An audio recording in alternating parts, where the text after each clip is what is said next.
to boglins, I couldn't tell. But something happened on the Tripod Trail. Giants and dragons are corrupting us all. If we didn't help, we will all go to hell. Did you hear the news out of Wayback Cave? A beholder tried to make us their slaves. My player's trying to control our brains. I just woke up and the village was razed. We need the Stronghold to protect us for the night. We need the Stronghold to help us with this fight. We need the Stronghold. We need the Stronghold to go searching through the game. We need the Stronghold. We need the Stronghold. It's been a week since we saw Dave. A mighty group of adventurers. They're savage as hell, but they may be mad enough to get us through this spell. When they are together, they are the Stronghold. We are the Stronghold. We're here to show you the way. We are the Stronghold. We might just have to save the day. We're just a group of heroes, yeah. We're big and we're small. We may not be the best in town, but we answered the call. When we are together, we are the Stronghold.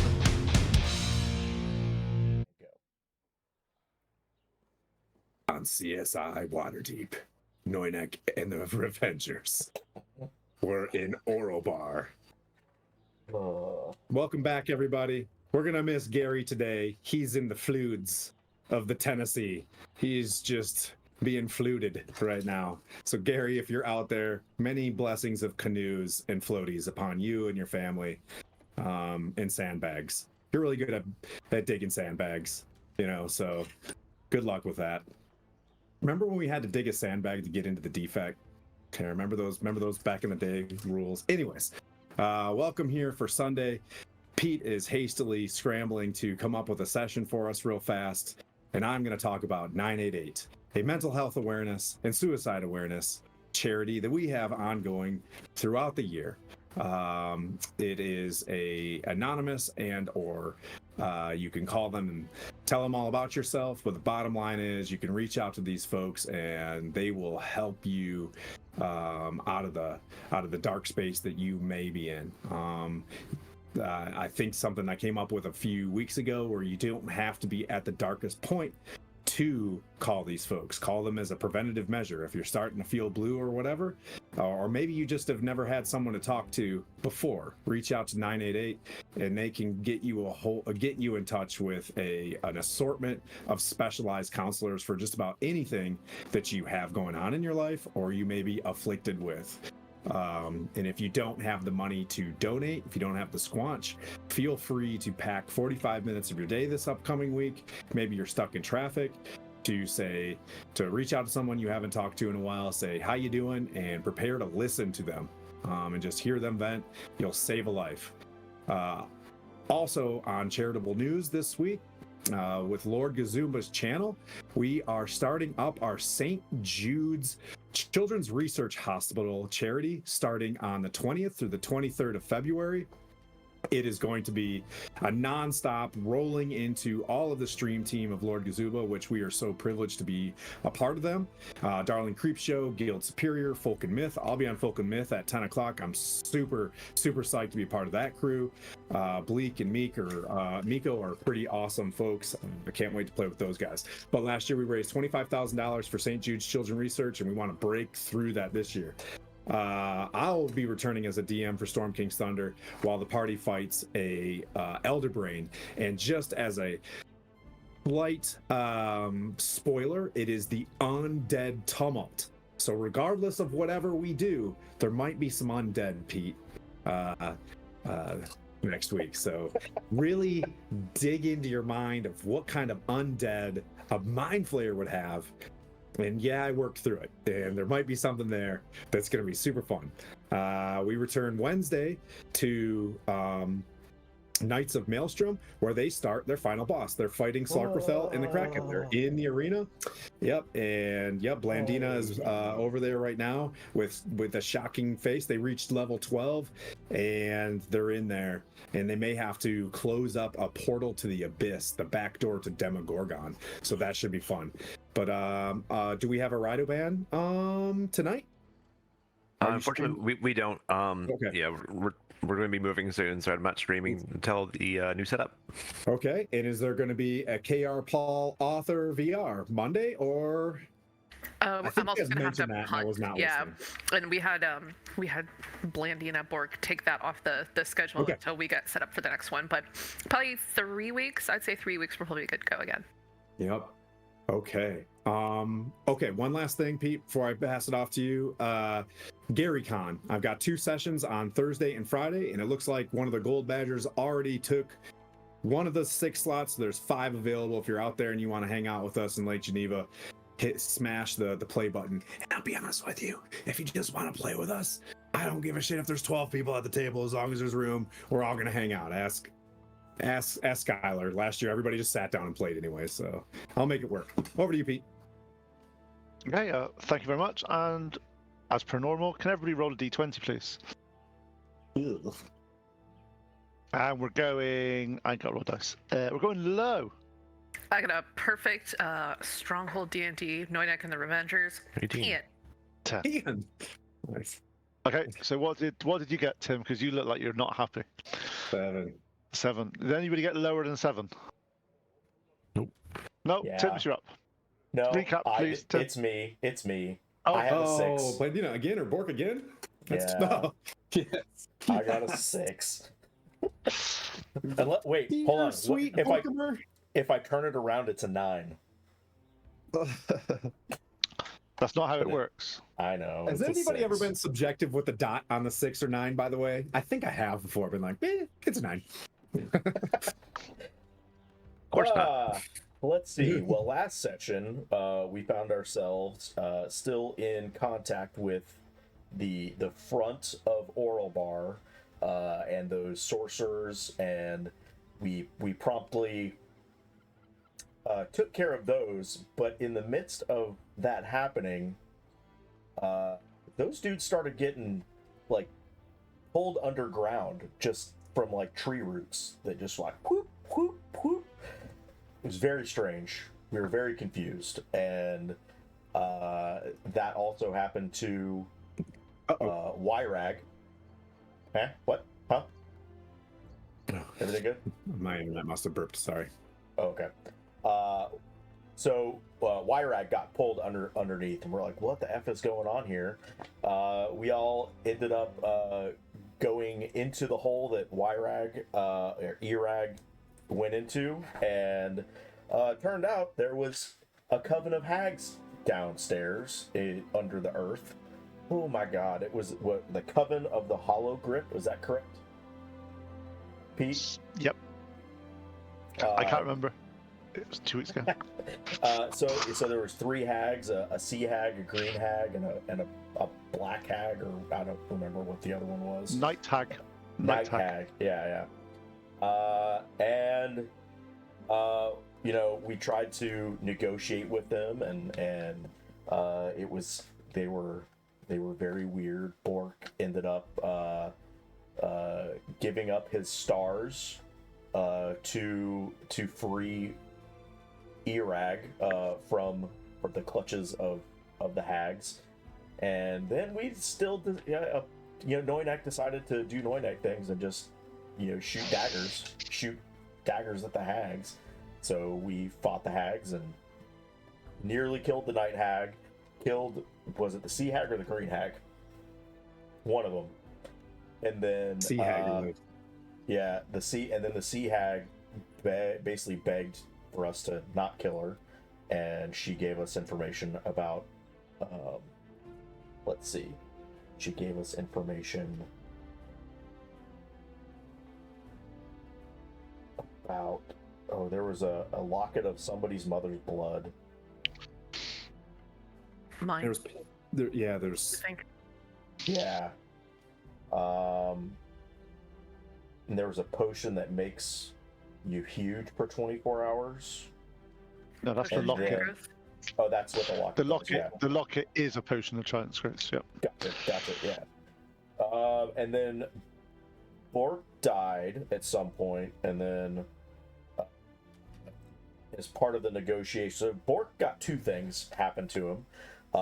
Lost his stars. So at night I see literally nothing. It's just black, just blackness. And also I am a compass to Lenithon. So I can just be the guiding beacon that points. We can, DR ourselves all the way through the Love it.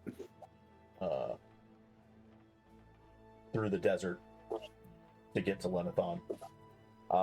And at the end, I think we decided to continue on to Lork, which was the biggest town that we could probably get some stuff, and I think that's where we finished everything up, was in Lork. I don't remember what we were doing, maybe just finding a tavern or something like that to spend the night. Yep. Sounds very good. Thank you. You could have advantage for that one because you might need it for Yay. a certain thing. Nice. If you've already got inspiration, you didn't use it. It's your own fault. Basically. No, I'm pretty sure I used one last time, or both, or two, Okay. or multiple. So, as you approach the city of Lork, the stillness over the town is quite unnerving. Looking around, should be at least 500-600 people here, and not a soul is in the village. What? All the houses, as you look around, the doors are open, the windows are open, flapping in the wind. Personal effects are left skewed all over the place, as if a hastily retreat had been happened. Anybody got a survival check for me, please? Wow. Okay. Sure, I'll give you a Just survival saying, can I check. do an investigation check? Yeah, you could do an investigation check if you want. What are you That's I investigating would for? like to do a religion check based on this. I'm just kidding. I'm investigating any type of like weird type of footprints or something that's off. with, Unfortunately, like, that is survival. it's right. Oh my God, I Okay. got a nat 20. Interesting. I got a 21. So did I. I also had a 21. Yeah, weird. Hey, Kara, look at this. Well, thank What's God that? you guys rolled well, because That's I a 3. yeah. That's 3 nat 20s. God, that's We are just like math problems. What? Has- Like, ah, we got it. Just tell us what's going on. Spill the beans. looking at this. You reckon from the footprints and various things, 2 or 3 days ago, it looks like people just ran in all directions out of Lork. Hmm. However, looking at it, and especially with those rolls, because to be fair, you rolled spectacularly well, all 3 of you. You noticed that there was, whereas all the footprints are going away from Lork, there's quite a big number of footprints. With that roll, you're looking at a band of, say, 30 to 50 sort of individual footprints that have come from Parnast this way first and then have gone back. We were like, we all looked down and we're like, it looks like they went to, and all of us at the same time say, Parnast. Zoro's over there like. I don't see anything, guys. It's so weird. What are the How footprints at? how have you managed to work all that out? There's nothing on the floor. Come on, guys. Yeah, you look at it, and there's various humanoid sizes, all generally medium, all look like they're in some type of uniform boot. So this looks like some type of military, sort of heavyish boot. And looking at it, it looks like 2 or 3 days ago, 30 to 50 people came from Parnast direction into Lark. They were here for a few hours, and during that time, the whole of Lark evacuated. As you are looking around a few of the buildings, you get to the town hall just off the square, whereas all the other buildings are just left as if they were just people have just got up and left. With that survival check, you look and there is on the far side from the main road, the roof has been collapsed and there seems to have been a great deal of electricity applied to the top of the roof that has gone into the town hall, and everything within inside it looks like it's been sort of electrified by some type of, maybe some great dragon breath of some kind that does lightning. Lenathon's doing Lenathon things. Best Yeah, nat 20 but the rolls cool ever. thing is this is the first experience we've had with Lenathon, and In Oh, dragon you've met form. Lenathon. You've met Lenathon. yeah, I mean, like in a while. Yeah, I mean, yeah. Is there Sorry, any that- bodies inside this town hall? As you start to look around, there is a few marks and a few seems to be like a pair of boots just slightly smoking, as if this breath vaporized whatever was in there. Oh. Oh, that's not good. I do declare. So maybe this is an investigation roll. So in that town square, do I see any type of like writing or runes or any type of like summoning, like maybe look like maybe there was like a ceremony in here? at all? That's right. Can I have an investigation roll then, please? Ooh, a 9. Oof. Giveth and taketh away.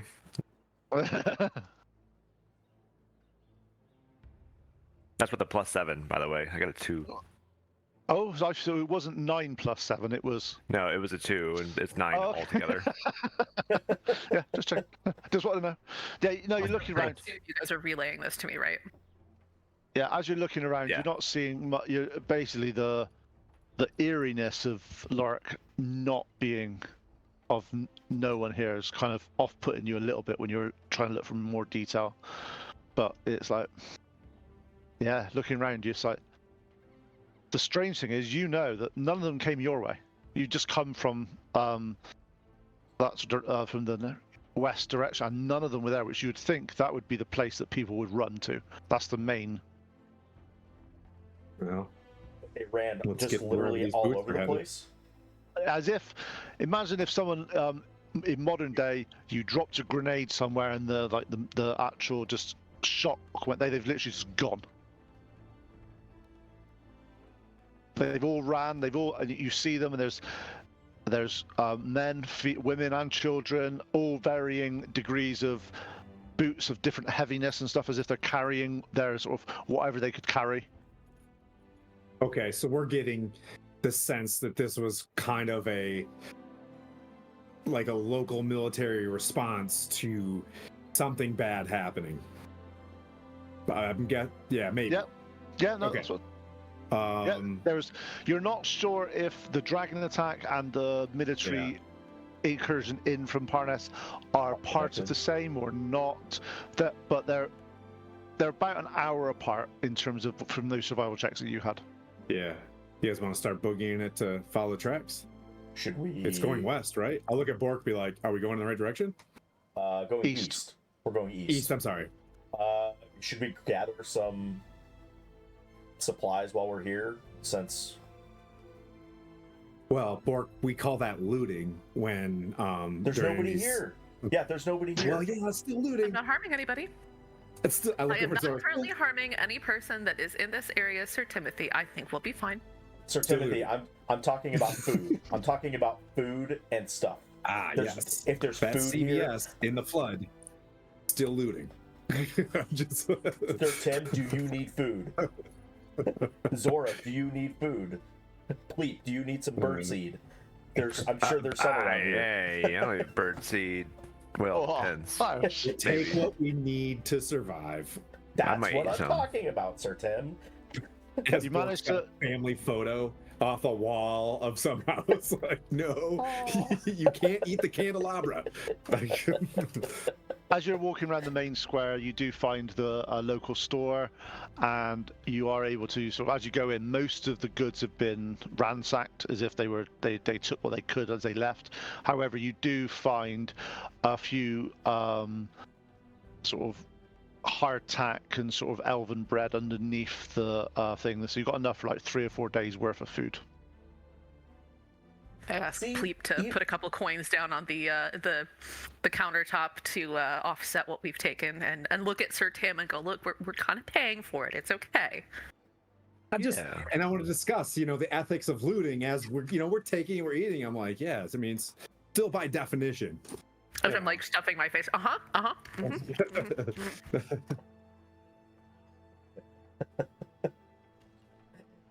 Okay. So are you booking to Parnast? Yeah. Yeah. What do you think? Okay. Yeah. So Parnast is about a days and a half travel to the east. As you start to travel, you leave Lorik and have the road to Parnast. Quite quickly, the road starts to turn from quite big flagstones into smaller flagstones, into cobbles, and then into sort of just a dirt track, really. Looking up in front of you, I'll still carry on with those survival rolls you had because it just saves you done it really well. You're noticing a good 5 or 6 miles away, you're seeing some type of sort of storms or sandstorms, because obviously you're about to hit the Auroch Desert. So you're noticing coming from the sides, you're seeing sort of like yellowish sort of clouds, and it's the odd little lightning type thing going in as it's storms brewing. So as you are on the path to Parnast, this is once a forgotten trade road. It's now barely more than a faded memory beneath the encroaching sands of the desert.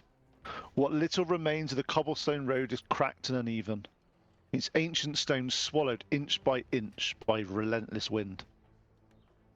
At first, the gales are a little bit more than a nuisance, kicking up spirals of fine dust, whispering across the stones. But as you press onwards for the next few hours and into the next day, the winds grow stronger, colder, heavier, carrying with them the stinging bite of sand that scours exposed flesh like tiny blades. The sky above is a murky haze, choked with drifting dust. The sun, nothing but a faint, smothered glow behind the ever-thickening veil. Shapes blur in the distance, mirages dancing on the horizon. Ruins? You squint. Moving figures or just a desert playing tricks? The deeper you travel, the more the land itself seems to disappear, swallowed by the endless shift of the Sea of Dunes. Then, the storm worsens. The wind ceases to whisper, it roars. The great wall of sand builds at your backs and starts swirling around you, an unnatural surge of golden brown fury swallowing the road behind you. The sound is deafening. A rolling howl like the desert itself is alive, its hunger growing with every step. Visibility shrinks to mere feet as you're pushing and just pressing in front of you, feeling for the harder ground. The wind tearing at your clothes, clawing at your faces. Each breath tastes of dust and dryness, and your lungs filling with the very of storm itself. Could I have a Constitution saving throw from everyone, please? It's a really low DC, so don't screw it up. Just putting it out there.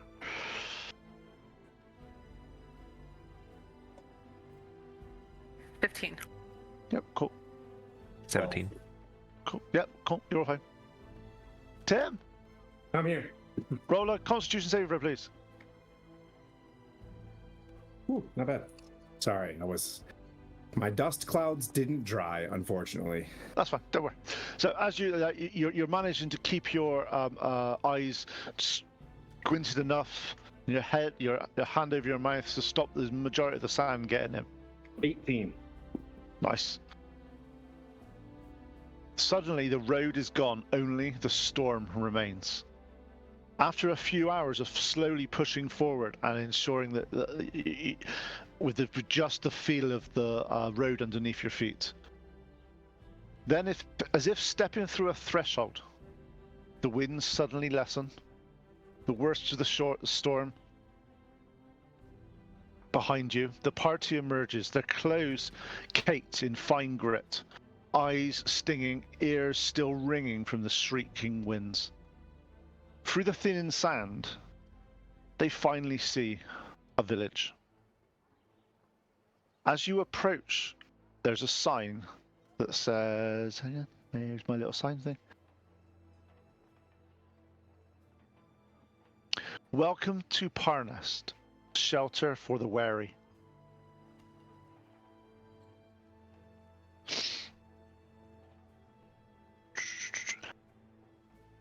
That once was a humble frontier village now clings onto existence.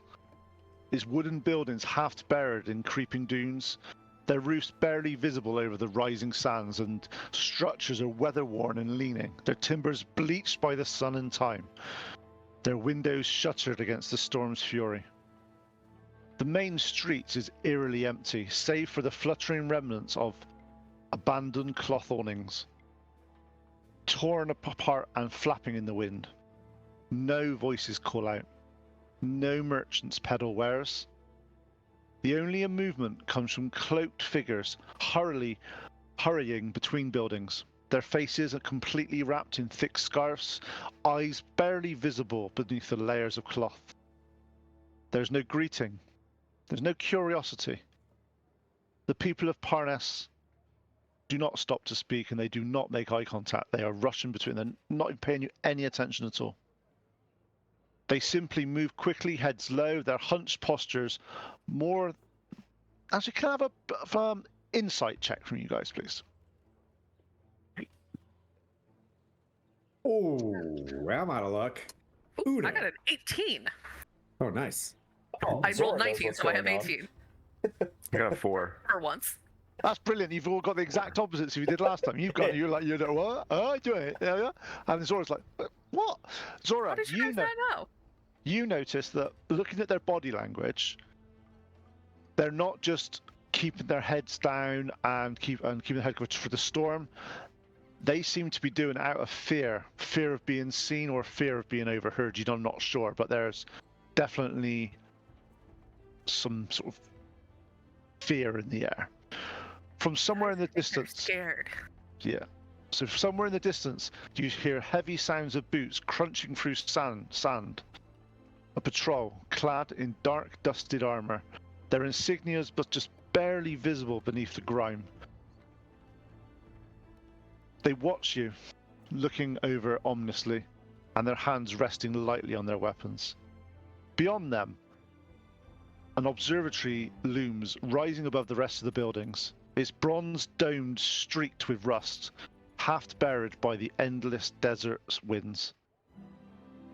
Something about Parnast feels wrong. Where the storm outside felt alive and felt unnatural, in here, in this town, it's the people who seem dead on the inside. Oh, so they're my kind of people. Got it. Yeah, that sounds familiar. I'm there. Hey, again, shout out for 988 for everybody that's watching. If you want to call a friend, reach out, ask them how they're doing. If they're making comments like these, obviously we're all joking, but reach out to your friends and check on them. On that note, how are you guys doing? All right? You all right? I'm doing good. great. Doing good. Yeah, great. Just Listen, checking. I make irrational choices. That's it. Okay. I see so that. Currently, you're seeing the odd person moving between the buildings in sort of desert attire. You're seeing a group of 4 reasonably armored people walking. They're about 300 yards in front of you, but they're keeping an eye on things and looking around. Do they look like All they're the- watching us or like the people? Both. Like With your standing insight roll, sentry? you can tell that. With your insight roll, you can check that. The other people didn't really get any what was happening. They have no idea. We just see him. That's it. Yeah.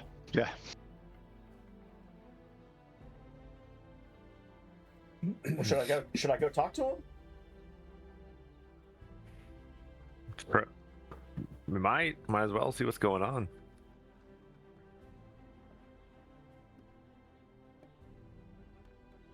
Maybe get something out of somebody.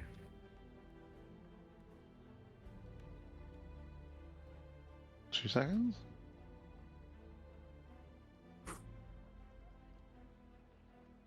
Digging the landscape, by the way, the farmland and all that. Great job. Yeah, I should have put the observatory on the other side of the map, but right now we're just looking down on it. Right. You could swap the two buildings. That is true. I'm gonna do that. Well, whatever you need to do. There's an earthquake and the buildings move.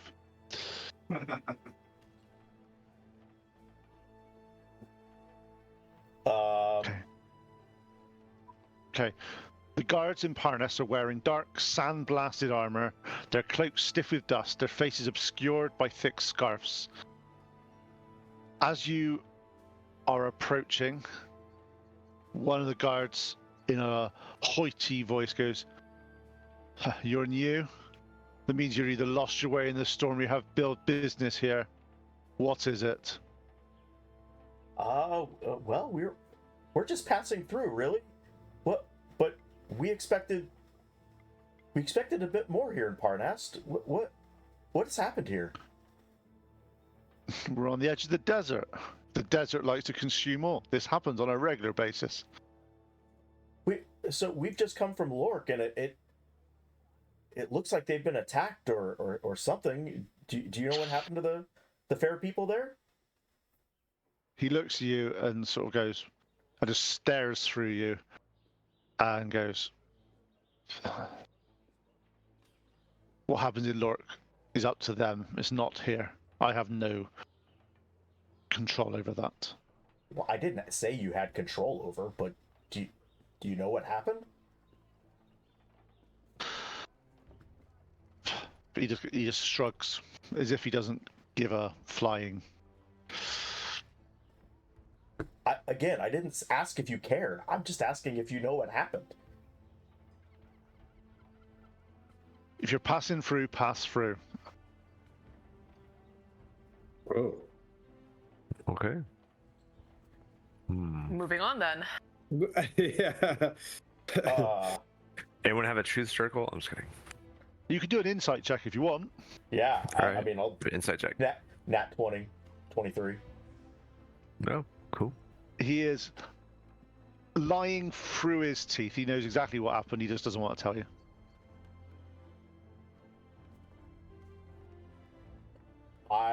Now I'm going, but why?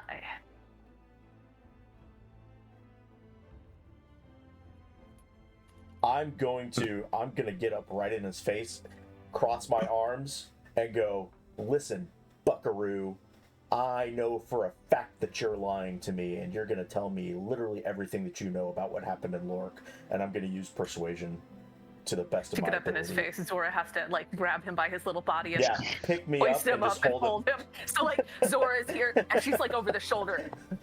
Can I add to his like? Zora's holding him up and then just doing like arms, like, added to the.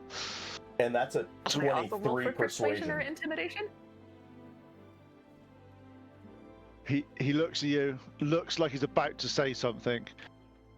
His eyes sort of go over towards the look at the sort of glance over to the observatory. My intimidation would have been a 21, by the way, Pete. He's like, "You'd be better off leaving. You don't want to happen what happened to Lork to happen here." Zora just starts chuckling a little bit. Is it? And I'll just be like, "Is it going to happen here, or are you saying we are bringing whatever that is?" Like, I'm confused. Should you leave? Do you guys need help leaving? So do I notice him looking at the observatory? Yeah, it's very obvious. He's doing it as Yeah. So. Oh. All right. Nothing Okay. over here. Yeah, I get a wink. Gotcha. As you Blink twice. as you look at that, actually, can I have some perception checks from you guys, please? Yeah.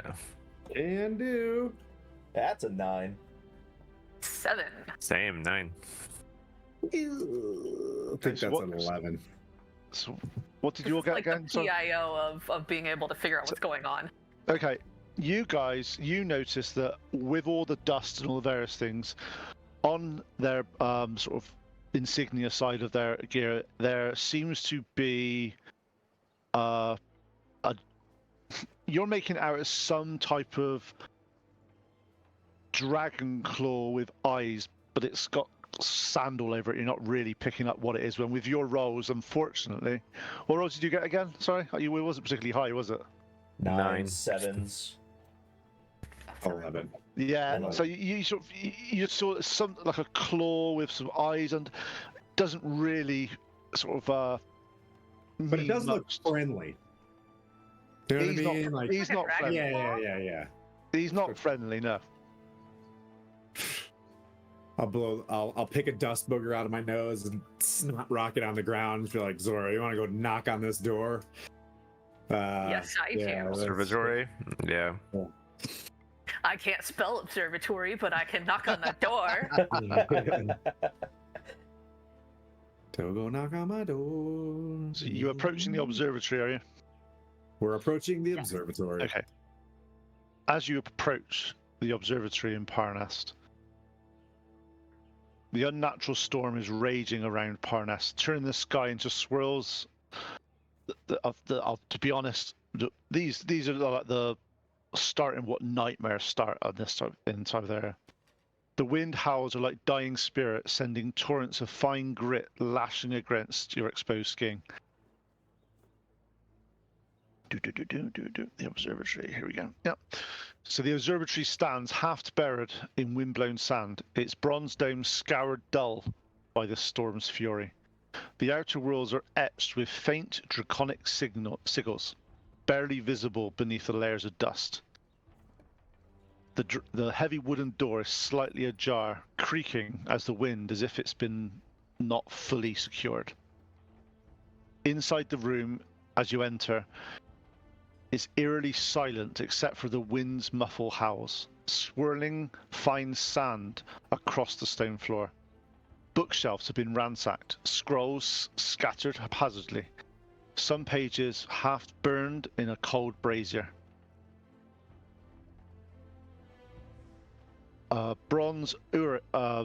You see a bronze mechanical item of some kind that's jammed, and I'm not sure what that is yet. It's in the center of the room. As you look at it a bit more, it resembles a celestial map fused with an ancient locking mechanism. A table near the far wall is overturned, parchment and broken quills lying about. A single sheet remains pinned beneath an ink bottle, its jagged handwriting scrawled in desperate urgency. The note, as you start to read it, is written. Actually, does anybody understand Draconic? Ooh. Nope. Wait. One of my characters does. You get to this point in, One second, sir. Scrolling. Calling Scrolling. Blandina, because she does. Calling Blandina. Languages, extra attacks, auras, human traits, feats. Come on, languages. No, giant. Okay. Doesn't quite make out what most of it's saying. However, Wait a second. Oh. I have comprehend languages. Duh. does that let you read it? Hold on. Let me see. I think it does. Tongues is let you to speak it, so comprehend language. I think you can You read can. it. You can. Yeah, I think so. He doesn't even go here. Go. Comprehend languages. Any language you hear or see. Oh, You also understand any written language you see, but you have That's to a be, good one. There you go. but you must be touching the surface on which it. So That's I'll fine. go You up to can. it. You can. Yep. As you touch it, the runes start to swirl around a little bit and come into a language that you can understand. At last, I've solved the puzzle. The key. I must find the key to open the celestial prison. And looking at the bottom, you see again. Can I have? Everyone that's looking at this note, can I have a perception? Perception check from you, please. Gosh. Get rid of 21. these sevens I'm rolling. That's 3 in a row. Was that Not Skylar? 20. Nice. 21. Okay. 16. Cool. So everybody but Tim. Yeah. Everybody Take Tim. his helmet off. You recognise, and you're going through looking at the symbol, looking at this, and suddenly a realization hits you. Especially with what's been going on in Farun for the past several years, you instantly recognise this symbol as the Cult of the Dragon. Like this? Oh, boo. Peter. You can turn the wheel, but you can't turn it that hard. I'm kidding. That's awesome. Well, we need to be level 13 real fast. Okay. Isn't that Tiamat?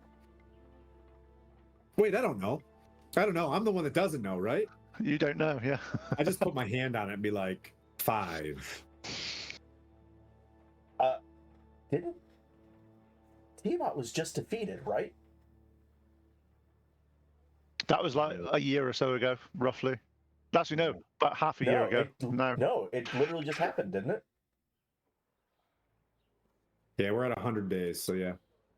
Either way, power vacuum Yeah. created, and now they're gonna try to fill the void. Words. A half a year. Just You because made it Tiamat's canon. 6 months ago. Tiamat's been destroyed doesn't mean the Cult of the Dragon has been destroyed. No, I know. I'm just it's like 6 months since Tiamat was Well, defeated, and technically they're out speaking, we're pretty close to the Well of Dragons. Yes, When you they- are. Well, Yeah, actually, you are technically. we are actually at the well. So well, actually. Yeah, here. Nicely done. And if I do remember my lore right, wasn't this place was part of that? Oh, Can I do a history check on that? Yeah, of course you can. I'll help him. I have so much dust in my. 19. There we go. You know the history you've got of Parnast. You know that it's a village on the western edge of by the Grey Peak Mountains and the border of the desert. It's always been a minor settlement, and it's been literally overlooked by loads of things. It's not ever really done a huge amount. However, you know that it's usually it's been sort of had quite a lot of you remember it being heard and being said about as part of the build up to the attack of Tiamat. It was used as one of the headquarters of the Cult of the Dragon. You're not sure why it's still here. There was something about at one point the Skyreach Castle used to be in Parnast, and it was housed here. So Oh, I wish I had a better history roll. Cause Tim knows things, but not Yeah, Sir Tim. Yeah, it's gonna like Skylar knows things too, but like wait a Yeah, I was second. like, oh man, there's I need you to pull like an everything everywhere all at once and like reach through all of your Sir Tims to pull this information. basically, Parnast was a Cult of the Dragon outpost. It wasn't widely known until the what happened in the Tiamat Cult of the Dragon. It was kind of like a bit hush hush. Yeah. Looking at what's happened here since the Tiamat's fallen, it looks like the iron foot of the Cult of the Dragon has actually started stamping heavier on Parnast instead of just letting the village be their village and just be part of that. It looks like they've taken control fully. They're consolidating. Lanathon is Lenathon's empowering them. Yeah, I was thinking maybe there's something left over from that and from the headquarters during that battle against Tiamat that is in that observatory that links to Lenathon. Right. So we should go Well, there. this celestial, but so it's talking about a celestial prison. What if Oh, we could activate this prison and imprison Lenathon? Figure out the key and imprison Lenathon. so this is all on We'll the work outside of with the that. observatory, right? That's pretty smart, bro. Celestial prison. So this is all on the outside of the observatory, right? The PC? This is on the inside. This is in the Inside, okay, base okay. floor. There is so basically there is a bronze contraption of some kind which looks like it's sort of stars and shapes and You know what we need? A really bright wizard to like study this. What you said it's Right. mechanical. You said it's mechanical, right? Yep. Can I use So- just my artificer ability to On this examine note- it? You can do, but give me a second. Sure. I've come up with things for every single one of you guys to do. So, Ooh, nice. looking at this, and the Luddite, Tim. Yep. Sora and I will be like patty caking. Yep. As you are looking at the contraption in the middle, looking around, at the bottom there are 3. Hang on, what did I come up with that? Yeah, it was such complicated. I come up with.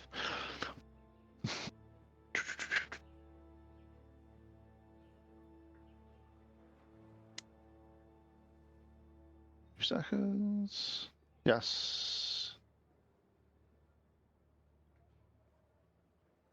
Okay, there are 3 interlocking cogs in the ground, in the floor. One is aligned with. Oh. Whoa, Yeah, whoa, whoa, one- wait, ooh. It's basically one's depicting the desert, one's depicting a storm, and one's depicting a great stone figure with a hollow chest.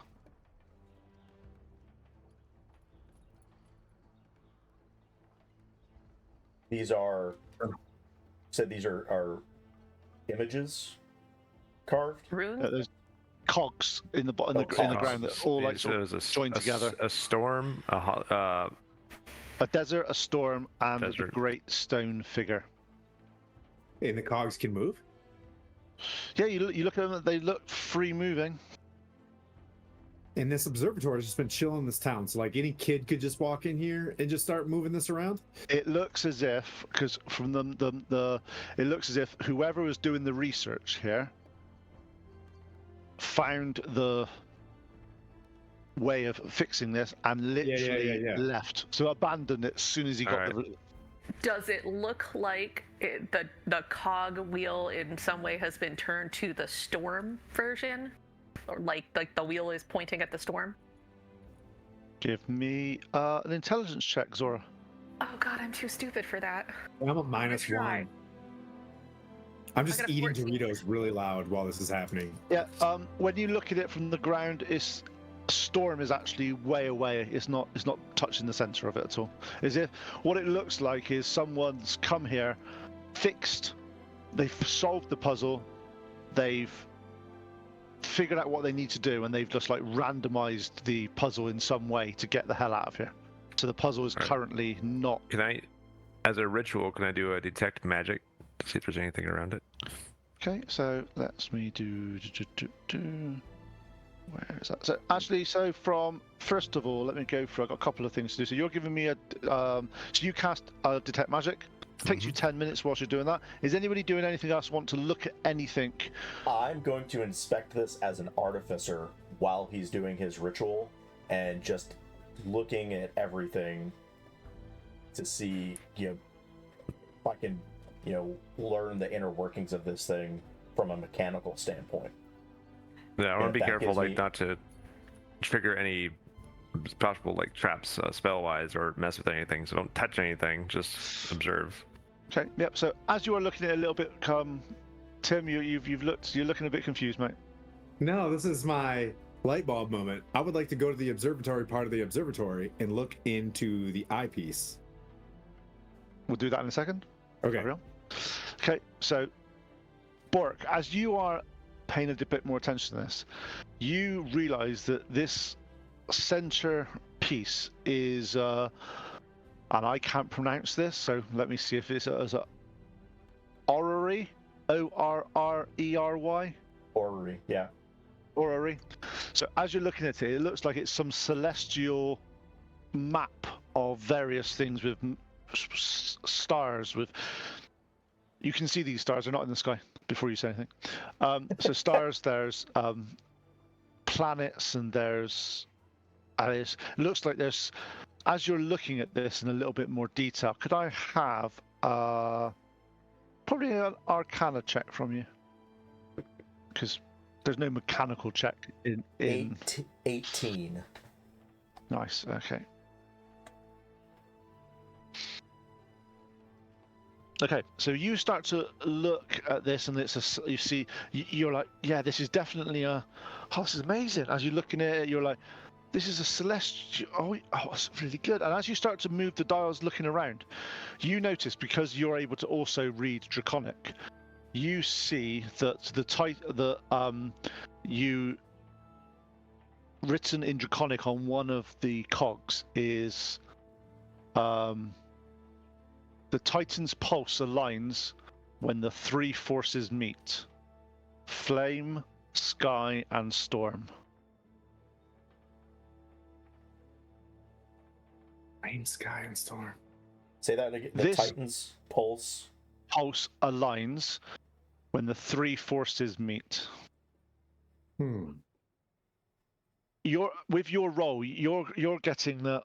You know what the REs are used for, and they're used literally for what celestial things are happening at what times, and what you're thinking that you must maybe if this is maybe it needs to be aligned to a specific date and time. You just don't know what date and time yet.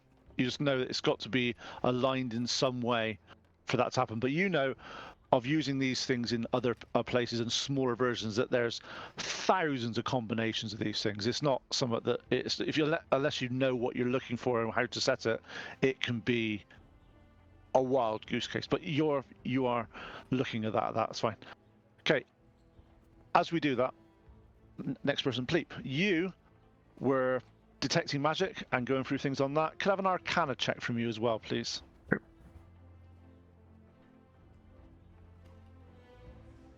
Dirty 20. Nice. As you're doing that, you detect, especially with the detect magic, you detect a faint evocation magic in the walls, and realizing that maybe it looks like the storm was linked to the activation of this device. And looking at it, the energy, you're getting some really weird, as if it's not quite settled. It's very, it's just like it's moving. It's angry. It's very unusual magic, and you feel as you start to that, you sort of feel a slight boom, boom, and then it starts to fade away a bit, and then every now and then you feel it come back, as if something's already been awakened.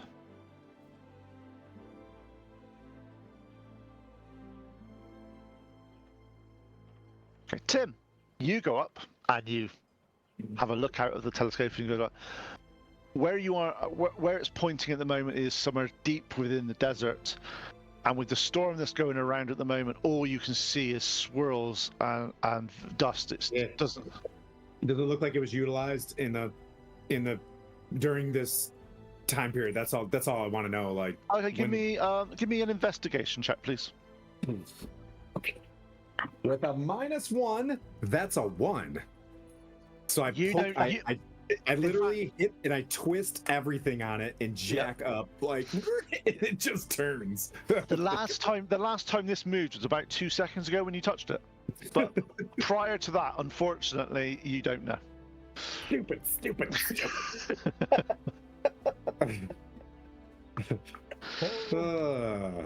Well, I Alright. come downstairs like everything's clean upstairs. There's nothing to see. Everything's fine. Nothing Nothing to see upstairs here. that's useful. Yeah. Okay, Zora, what do you want to? Is there anything that you can think of from a Zora perspective that you would look for? It doesn't have to be any on the device. It could be. There's obviously lots of wind, lots of sand, lots of things that happen around, and various things. If there's anything you want to do, like survivally or naturey or anything like that, if there's anything that you want to do, it doesn't have to be on the mechanical device itself. So Zora's at least smart enough to know that they just walked through like this giant storm out there on their way in, and now there's like a little storm symbol thing over there.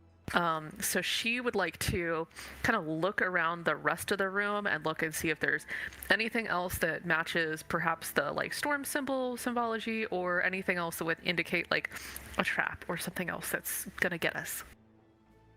Zora, find bad guy. Nice.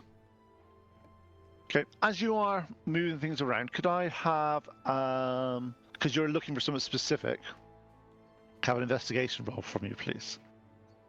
I know that's not particularly your best suit, but it's an investigation roll. I got a 7.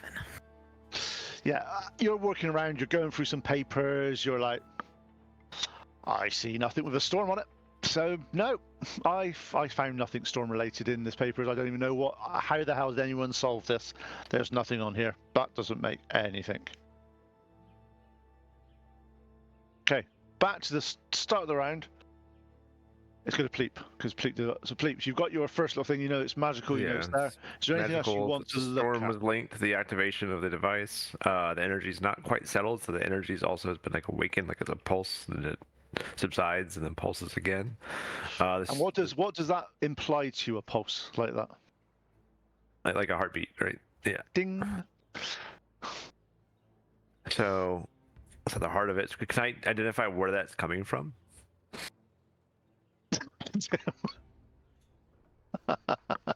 Am I allowed to know things? Am I allowed to figure anything out? Because I'm stupid. You know are what I in a mean? minute. You are in a minute. We'll get to. Okay. Just, it depends on what you roll, though. It doesn't just automatically happen. Yeah. Okay. So, Pleep, you start to look around. You sort of. Could I have? Let me just need. Where do I need to look for that? Looking at my list for other things. Arcana.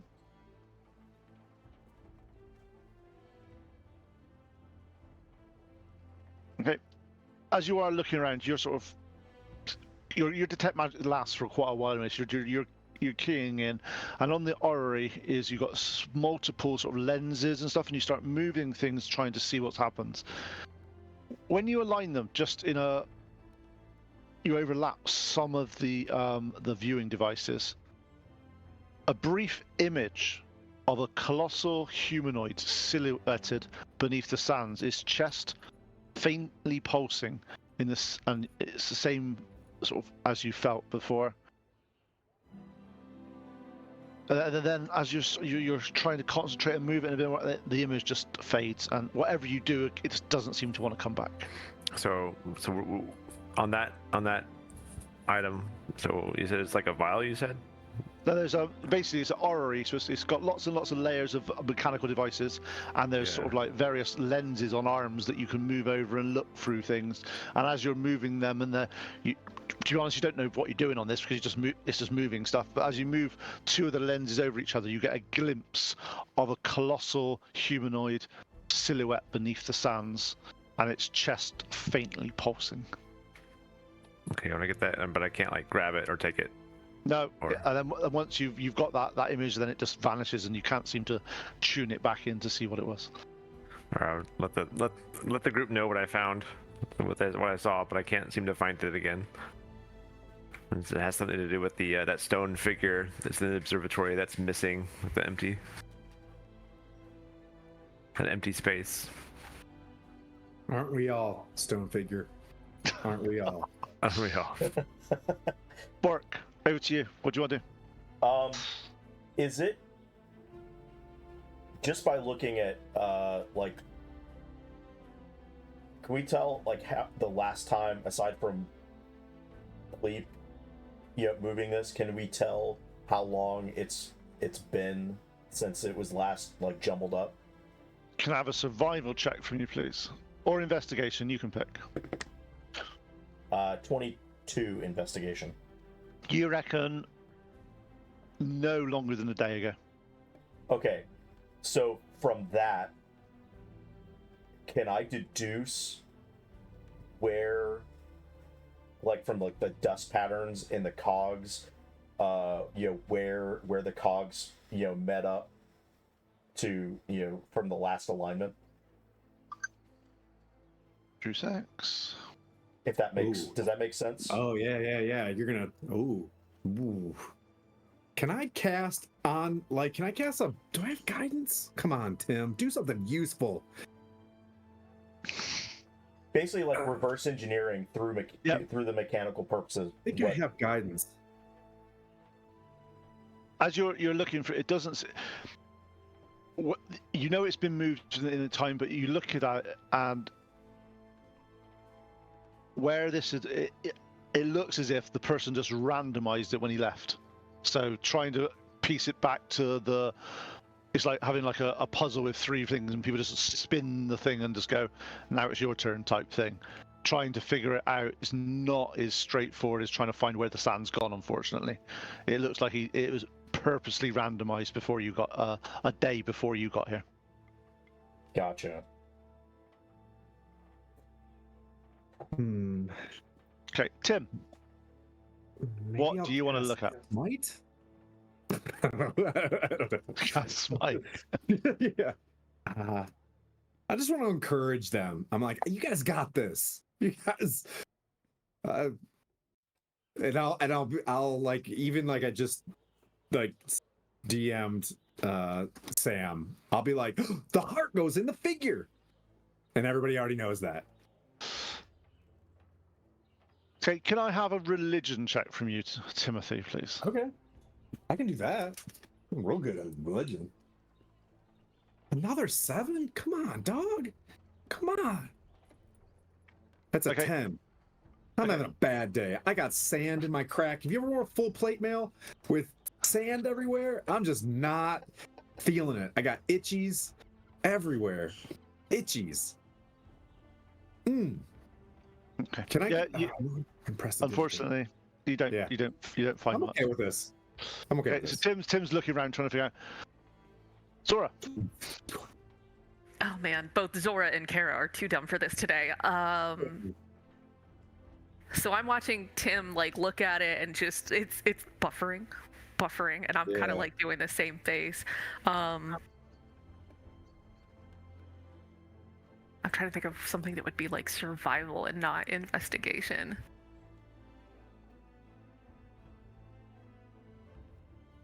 I don't know. Zora's kind of hungry, needs a snack, and wants to look around for some food or something. And maybe if somebody left a little snacky behind, it'll give a clearer idea who was here last. Okay. You do realize that's going to be the investigation check, don't you? I'm looking for food. It's survival, and if I find food, I'll hand it. It's not like it's growing. If you're looking for something that's growing somewhere, survival. If you're looking for some pre-packaged food in the building, that's your survival instincts aren't going to. You're just ripping open cabinets and stuff like that, and there's an abandoned place. I'm like, I don't think. Okay, so let me be, I guess, more specific. So she saw the dragon claw-ish insignia outside on the guys. She's gonna kind of go around the room and see if there's anything else that is somehow stamped, marked, carved, whatever, with that dragon claw symbol. And she may not be able to read it, but she's gonna go find Pleep and hand it to him if she finds something with that symbol. Yep. Wait a minute. Are those soldiers cultists?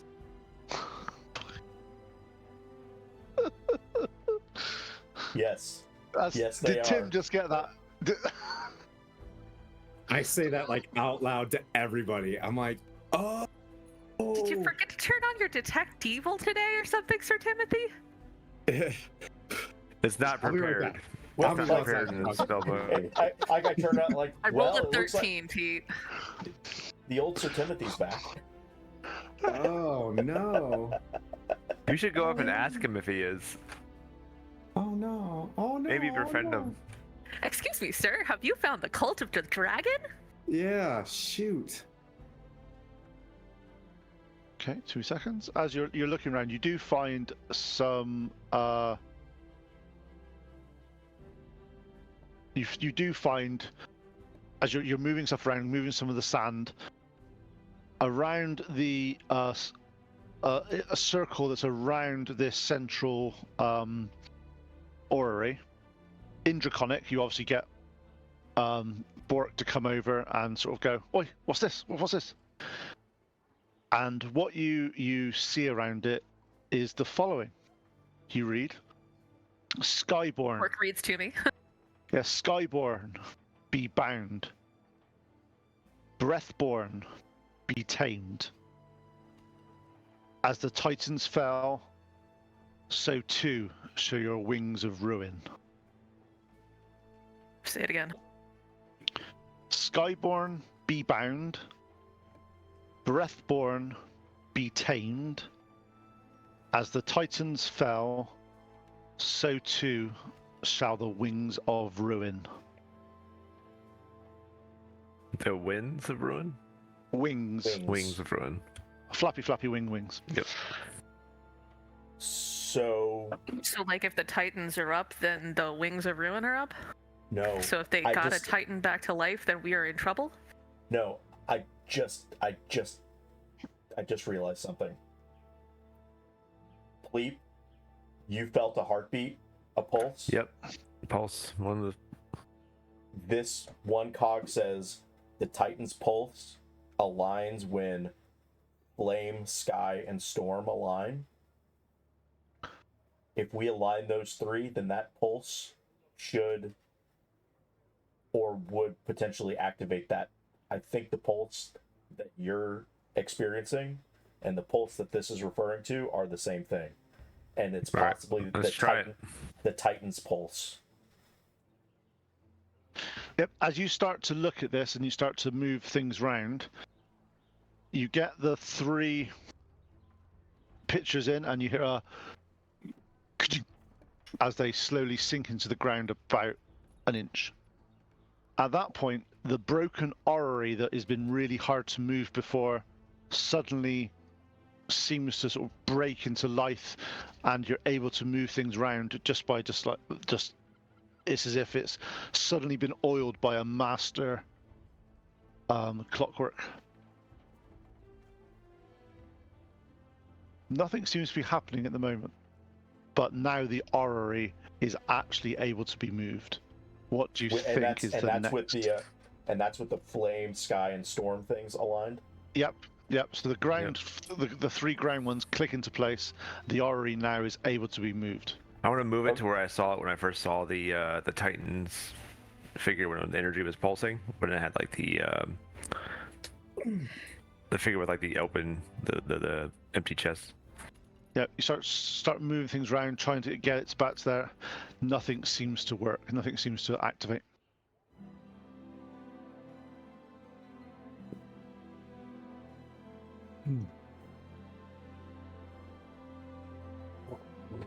Wait a minute. So skybound. 2 seconds a minute. My doggy needs to go out, so I'll let you think about it, think what you're doing for a little bit more, and I'll go and let them out. Right. I can't believe I just walked by a bunch of cultists. Sir Timothy, what's wrong? It's time to smash. So it's time to smite. Daz, I think I can cast Smite to help solve this problem. I'll be right back. Yeah. Yeah, just... Just give me a second. Wait. Let's solve this first before we go smashy. So We'll get there. I'm We'll get there, running help you solo. out. I'm running solo in the house today, so I have to go and let dogs in and out. So Okay. No problem. Yeah, how dare you? he'll let me. He'll make a noise in a minute. You'll want to come back in. So you have successfully fixed the first part of this puzzle. Right. The So- orrery is now able to be manipulated. So as the Titans fell, so do I see anything that resembling any Titans on the orrery? No, but you can give me a history check. Right. 2 seconds. Back soon. Be a 15. So flame, sky, and storm was the first piece to align to get this. I think desert, storm, and the stone figure might be the next. If we can align it. I got a 15. Okay, cool. 2 seconds.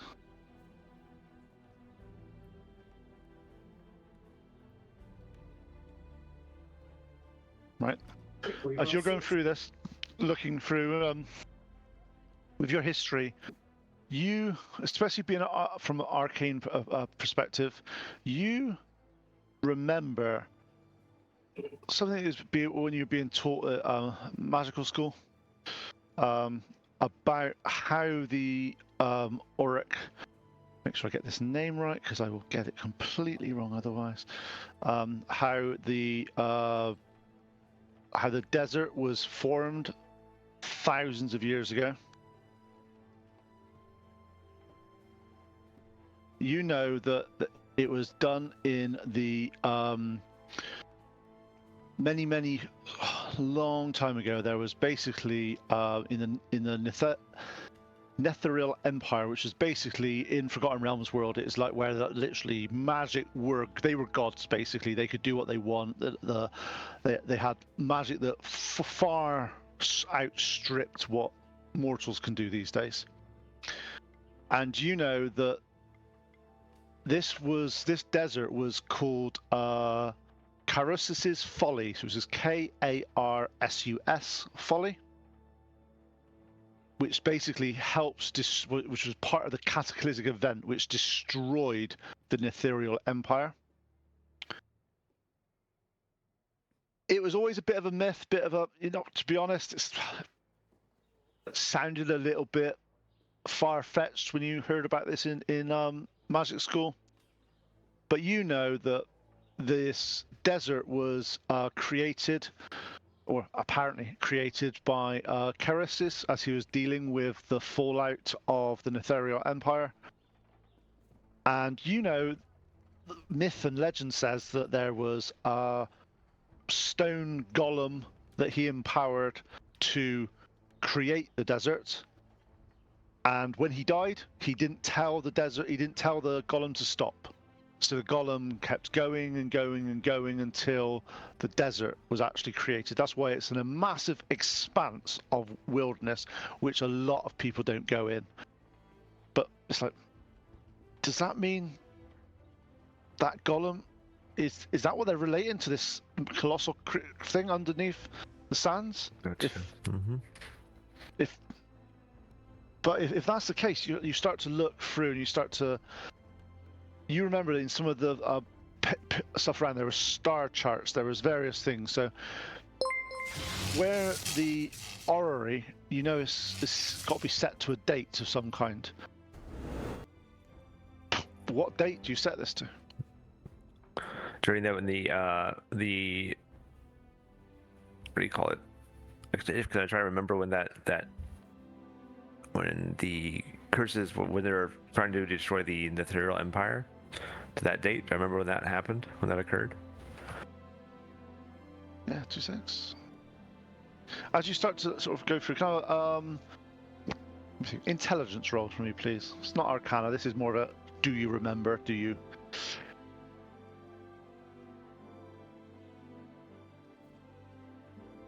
Ooh, 12. Yeah, you're going through. It was a long time ago, and you don't. But you know that if you're thinking that, the person that solved this. So, is there any? Maybe there's some books, maybe there's some scrolls, maybe there's more information around in this area that can help you sort of find that information. You're going to share that with people? Oh yeah, I'm gonna share that. Pretty much what I'm thinking. I'm kind of talking out loud. I was letting people know what I was thinking as you're describing this. I'm telling the group, and then I'm gonna start looking for this date and ask them to start looking for this date as well. Date for this Netheril Empire. I'll go check the observatory. I'll be like, I don't see any books up there when I was up there a second ago. Let me go check. I didn't check for books, and I'll go up there. Okay, Bork, over to you. Bork is sitting there in. You love everything clockwork, and you always have. The workmanship on this orrery, now that it's been activated, is some of the best you've ever seen. It must have been created in an era of great enlightenment. And looking at it, even though it's potentially thousands of years old, every single cog and every single thing is as if it was just created, and it's a work of genius. Is there any indication on this as to who would have created it? Can I have an investigation check from you, please? No, at 10. No, no, you can't. Like, Yeah, you're looking over, and the pure elegance and the engineering behind this has just got you in awe, and you just seem to just sort of zone out a little bit instead of concentrating. So unfortunately, you don't see. that's fine. I'll just tell Pleeps, like, if you find anything else that you need translated, I'm just looking at this thing in amazement. All right. It looks great. Okay. Can I do like So, a Tim, cyberpunk and just like whoop, I think port into it? we're sitting here pilfering this place. I don't necessarily need to be looking for books as much with all the nerds in here. I'm gonna keep an eye on like those cultists that I'm just now realizing were surrounded by bad guys. So I kind of wanna. I'm gonna prop myself up. I have a near, question like, for the rest of the party. I signposted that enough, didn't I? Sure, they were I'm not saying I'm not stupid. No. I want to make sure. I want to make sure I didn't miss them. I'm not mad. I'm dumb. Yeah. I'm walking back downstairs. I'm just like, well, I don't walk by Zora and be like, I've just assumed that town guards are, good guys, but sometimes there's bad towns. I didn't even think that. Yeah. You're pulling As a you look- crunk from Emperor's New Groove. The guy in the village, in the place. So as you look out, you see that they're basically patrolling around in groups of. There's 4 or 5 groups of 4 of them walking around the village. And They don't they don't care that we came in here looking like we do. We just roll up via an MRAP and just drive into the local observatory where a senior cultist may or may not have been chilling, and they're just patrolling out there. Yep.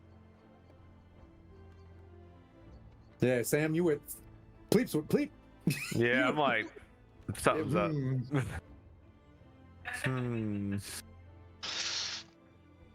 Okay. All right, I'm just gonna keep vigilant eye on these dudes. Okay. So, Zora, what are you up to now that the cultist has been brought to your attention? I'm going along with dear old Timmy, and I'm like looking at him. I'm like, and I'm gonna. Let's see, were we at the top? Like, can I look out one of these windows? Oh yeah. Wanna go up top? I'll stay down at the bottom with shield door, right? If you want to go up and look out and see if there's anything coming. Yeah, like, so I want to go out one of these observatory windows. thing because there's nothing to see there. I looked and it was nothing important at all to see in that. Yeah, so I'm gonna go up and look out one of these lovely windows that I see inside of your beautiful mini there, Tim, and kind of observe the guards. And so, like, Zora, maybe not military, but she's dealt with guards and rotations, and so she's kind of starting to watch and observe and see, are they on a pattern of rotation? Is it just random? Anything that she can see and guess from I watching. changed out the guards too. Now they're cultists. There. All of a sudden, we just look out like, oh shit, they're cultists. Oh. Okay. As you are both watching the cultists moving around, over the next, I'll do it in like hour slots. I'll let the two clever people do some stuff in a minute. So, Yeah. as you are, you're looking for the next hour or so, you are noticing.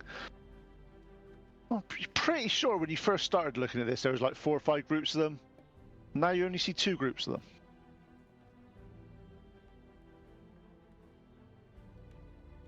Maybe they're just taking a break somewhere from the storm, but they don't. There's only 2 sets patrolling at the moment, not 4 or 5. And we'll go back to the clever people. Clever people, what do you guys want to do? Well, what did I find? I was looking for those dates. Did I find any scrolls or anything like that? Could I have an investigation check from you, please?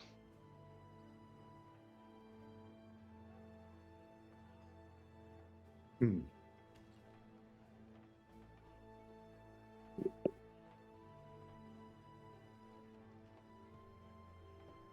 Nine, the +7. Not like, so just 9. I rolled a 2. Oh, no, you're like, you seem to be going through, you find quite a few maps of different things, of charts, of skies, of, none of them seem to make, you're like, whoa, okay, pretty. And you're just moving them around at the moment. Nothing sort of... Clever people, sort of, sometimes. Bork, what are you up to? Do I notice Leap having a hard time? Yeah, he's shuffling. Do you know when you try to look important and you shuffle papers, but Yeah. you don't really look at what the papers are doing? I squawked a couple times. So I'm gonna walk. You I'm guys just gonna. brain harder?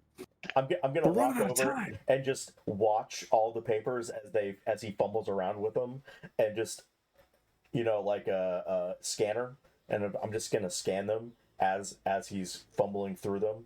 Can I do that? Can I have an investigation check from you then, please? Yeah, here's a good 24. Okay, cool. So as you start to look at these, you start to see that whoever got these maps must have been a record or an archive of something that's been here for a very long time, and you're tracking the stars moving across the sky and seeing where they've moved and where they've gone. And after a number of these pictures, you start to see that it's going back in time until you sort of you notice on the bottom of one of these in Draconic written, could be this one. I'll take it from his hands, just go, and I walk over to the orrery and I align the lenses to. Yep. Can I have an investigation check, because you're proficient in that, so it's easier for you. Investigation check. 23. Okay, you start to align them, you start to look around, you're dialing this back, and as you're seeing it, you're dialing it back a good 1500, 1600, 1700 years as you're aligning up the various options. Okay. I'll look at Pleep. Do you feel a stronger pulse? Well, detect magic is still going, so do I feel it? Yeah, it's as it starts to click into place, it starts to click there. As you see that, the orrery starts to sort of collapse down, and a single arm is there. Looking at it as like a cracked skin. Looking at it, it's obviously, oh, that's stone. That's not skin. As you get there, you find, you start to look at it. The two of you that are in the room, which is Bork and Pleep, you start to feel within your chest like a beating. It's very much a strange experience for you. As you start to do that, it starts to dim. You two especially Bork, because Bork's pulled in every single direction in the world at the moment. He knows that Lenathon is sort of like northeast that way. This seems to be. You've got some sense that to the east is. Actually, can I have an investigation check from both of you, please? Now that you've got this hand here. Okay. 22. 16. Nice. You look at this hand, looks like it's been positioned to hold an orb about 12 inches across. And you have a feeling that if you put the orb there, you may be able to, something will open. Oh man, are we gonna have a sweet Indiana Jones moment where we like swap? Is it inside the dude? The orb's the heart. I'm just speaking out loud, just so dumb. Right. The orb's the heart. So where's the orb? It's in the dude.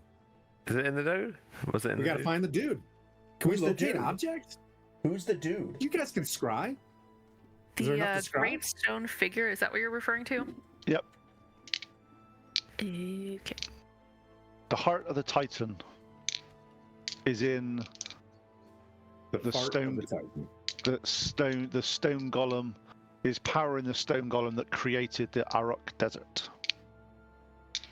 So I guess we better go hunting. First of all, can we pause? Thank you so much for the amazing lore pull from Dungeons and Dragons of the Very golem nice. that created the Anarok Desert. Can everybody just Very cool. very well? So the orb is inside the golem. Take the orb, Take the orb and bring it back here. put it in hand. Got it. I act like I just solved this. But also, you This know is- that there's somebody that's got a day's head start to you. Yes. Yes. Does it give any In the So we're a closer? smash? It just says that it's to the east. This is where we come in, Zora. So it basically just tells me that it's to the east. It doesn't say anything Yeah. else. And looking at, I mean, you have Is there any Actually, way I which- can locate object? when you're concentrating on this, Bork and Pleep, could I have an intelligence check from both of you, please? Intel 18. 17. Okay, both of you. It's weird. It's as if you know the direction, and you know it's that way, but it's not consistent. As if it's moving still, stood, doing what it's doing the correct thing, moving. It's weird. It's as if it's sort of like, it feels to you that it's walking in circles.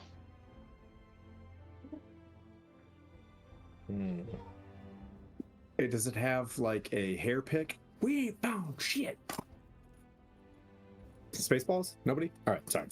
Oh, I got it. I got it. Okay, sorry. I laughed off mic. Okay, sorry.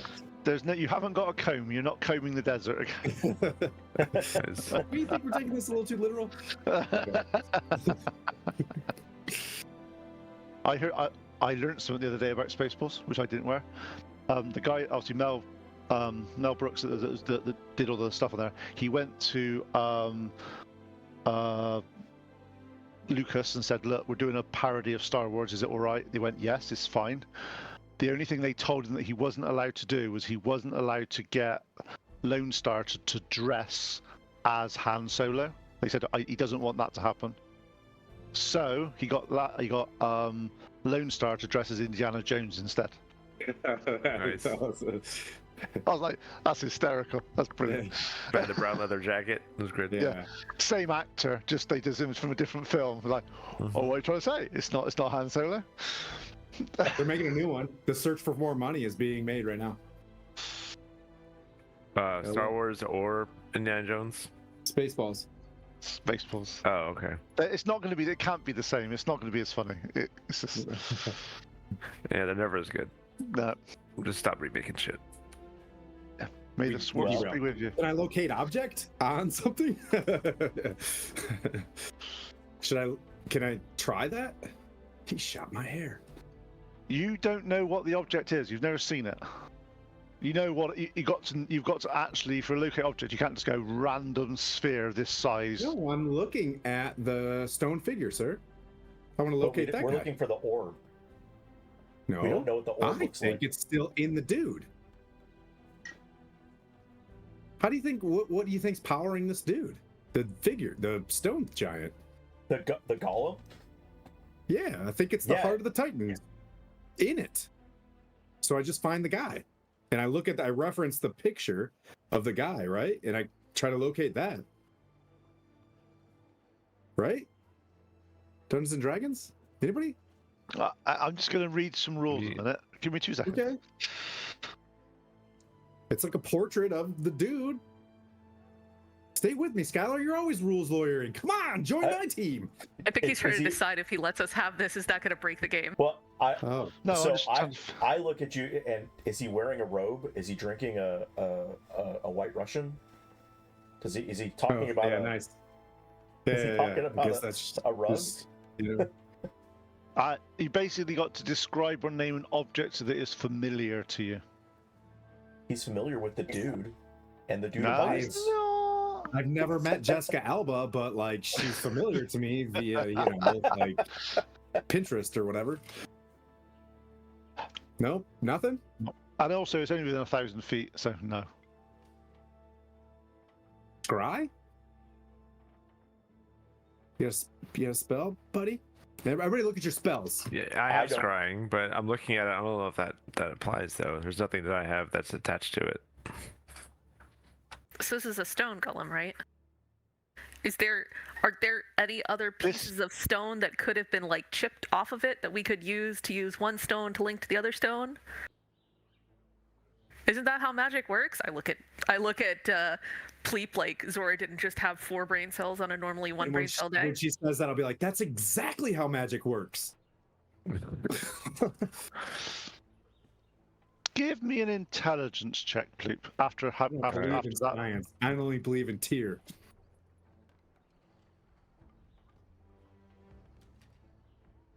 Oh, 19. We tried our best, Okay. Zora. Yeah, look, with the information that's going around, and to be honest, you know that wonderful thing about there's no such thing as a stupid idea. You've joined this, you've gone this, and people always say, when Zora says, "Look, just find a piece of thing that's lying around and use that to identify him," you're like,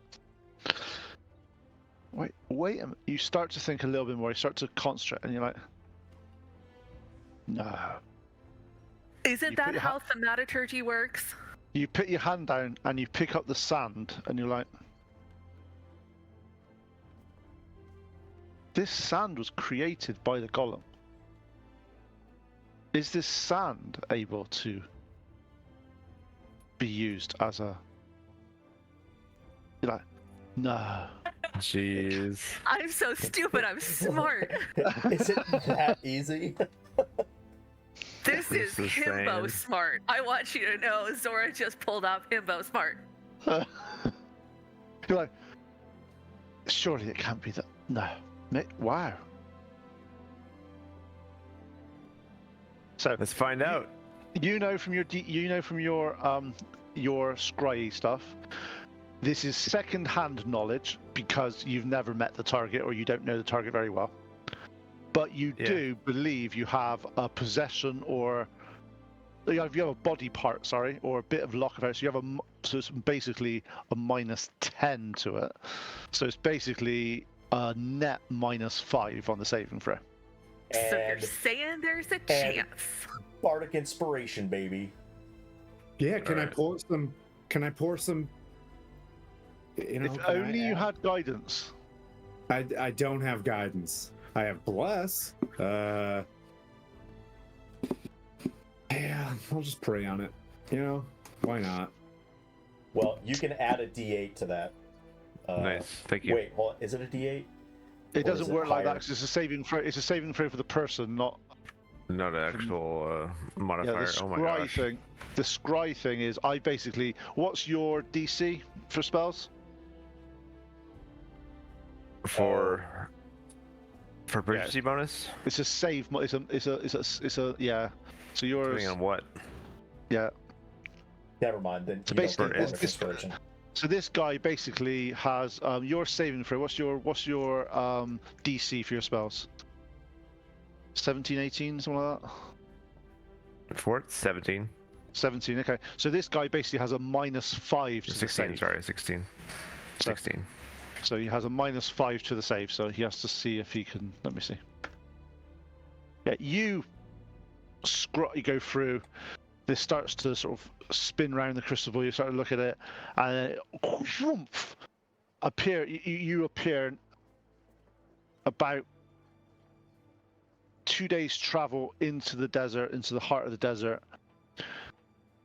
You see a golem slowly moving piece by piece, and sand just being created as it's walking. As you start to look and you see his chest starts to pulsate, and it is the same rhythmic pulsating of that the storm has. Looking around, you see the storm swirling round and sort of entering the stone golem, and then. However, you're looking at this from where your sand has a unique sort of it's lighter when it's not been not been disturbed. And looking around, this area that he's in is definitely lighter than the rest, as if he's only recently been reactivated. You deduce that when this alignment of this device was done at least about a day ago, that's when the golem was re-enabled, sort of reactivated, and now the golem is back doing its duty of Raiding the desert. Creating the desert, but destroying, right? Yep. Is that why there's a storm outside? Yep. Oh. So we have to stop this thing. So we have I to should be stop paying this attention to heartbeat. the cultists, but I'm like, over. Oh. We need to stop this so it doesn't continue destroying stuff and just. Can we come back and just like crush these cultists though before like we'll go handle the bigger problem, but we need to get rid of these ding dongs. Let's just see how it goes, Tim. Yeah, yeah. This takes them all out anyway, right? You don't know. Yeah. As you spent the next sort of half an hour doing this and going through looking at the various things, as you start to look out, you don't see any cultists in the town. Oh, hey guys, they're like all gone. That's probably bad. Maybe they're scared shitless of us and they were trying to play it cool. I'm going with that one. Because I mean, they were just cultists, right? They weren't like dragon wings or whatever. Were they wearing like chainmail, plate mail, or were they just Well, like, you know? You didn't see because they've got Right back, sorry. desert stuff all the way around them to hide themselves from the sand. Like Well, yeah. sensible That's people my do. mama. Because you know, All right. you said yourself, the sand getting in armor is not very pleasant, is it? Yeah, everybody hates sand. Now all the cultists are gone. It's okay. I'm sure they're gonna come back eventually. Like they're definitely not rallying someplace else to come attack us shortly. Definitely. Definitely, probably are. Man, I wish my dust clouds dried. They looked really cool. Well then, shit. So okay, so the reactivate, is it the alignment of this reactivated the golem? That's what it feels like. It's quite hard to see through the scry, but it doesn't look like it hasn't got miles of new sand around it. It's got a reasonable amount, and you're just Right. the but only thing that it's- happened. Is it possible there's a way to deactivate him from here, or you know what I'm saying? You or, don't know. or Yeah, like I know. I know. or did the whoever realigned this did this possibly the hand comes out, they took the orb and went to the golem and reactivated it that way? At this point, you don't know. Either way, we have to get to the golem to get the heart. Yeah, to let's get the just orb back. let's just go. Let's go to the source and figure out what's going on here. Let's go to the dude. Let's go to the dude. He can fly. He can fly and carry you. Zora and I'll ride a horse. Okay. I'll say, and just cast Find Steed and like. Okay. As you start to look about what you're doing in terms of flight and so that, the intensity of this storm, you do not want to be flying. Fly close. Oh, Is it possible to so the storm has been created by this? Is there a way to manipulate the orrery in a way that would potentially stop the storm? Maybe. How long do you want to spend trying to figure that bit out? if it outweighs the delta of the time travel to whatever, smart guys, then I'm saying No, I don't know. At this point, you don't know. Maybe. We'll see. What do you want to do? Just try that. give me another hour to figure this thing out. if there's not diminishing returns, I think, are the fancy word that smart people use. Okay, roll me an investigation check, please. 18. Okay, as you're looking through this, you start moving things around, and as soon as you move it away from the date that it was aligned to, it starts to all bring back up, and the hand disappears within inside. And again, it's free flowing, and you can move things around, and wherever you're moving it doesn't seem to affect the storm in any shape or form. Shit. Okay. Well, I tried. Let's get out of here, guys. Good move hiding the hand, by the way. Because if those ding dongs saw that, they could, you know what I mean? Like, yeah. Now we know how to come back and then I will do exactly what the previous dude did and just woo. Wait a minute, can't I manipulate the weather? Cold weather, maybe. Cold weather, yeah. What's this weather? Seems pretty cold. Hot, dry. It's a cold desert. I mean, Colorado is a desert at altitude, right? That's pretty cold. I mean, Zora, smash. We can't move fast, then. We can't What's move Colorado? fast. What's Colorado? If they can't fly, then I'm not even gonna summon Steed and waste that spell. We're just gonna huff it and run. Yeah. Because if he can't fly, then you know what I mean. Like, I'll make sure I get my cloak to my winter cloak to Pleep to help his wings. Like, I don't want him to. Is there anything you are doing in Parnast village before you leave? Can we take a quick looky-loo to see if we can figure out where all the cultists are hiding, chilling? I think we're wasting time. You know what I mean? Like, we're the main element, not the sporting element. You know what I mean? So we're the ME. We should probably just go to the source. Well, then we can always come back to Parnast. Maybe there won't be a Parnast to come back to, just like there wasn't the Lark had the same problem, right? Wasn't there like a when they went into the town hall, they had issues, but he came back and like everyone was pretty much dead or gone.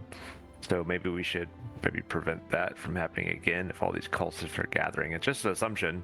Maybe the cultists are gathering. Go to the tavern. Whatever you do, don't gather. We'll be right back. So maybe they're gathering again and doing the same shit. Good point. So as you get to there's a sign with a flagon on it. As you start to get out, it is called the Broken Pike Inn. It's a low, sturdy stone building reinforced with wooden beams. As it sort of creaks open, you see a couple of people in there in the corners looking in your direction with their scarves around their neck. It's like one of those record scratch moments, like. Yep. Yeah, when you walk into like a village pub and everyone goes, I'll just walk in and be like, I bet you wish you went to church, don't you? I'm just kidding. Well,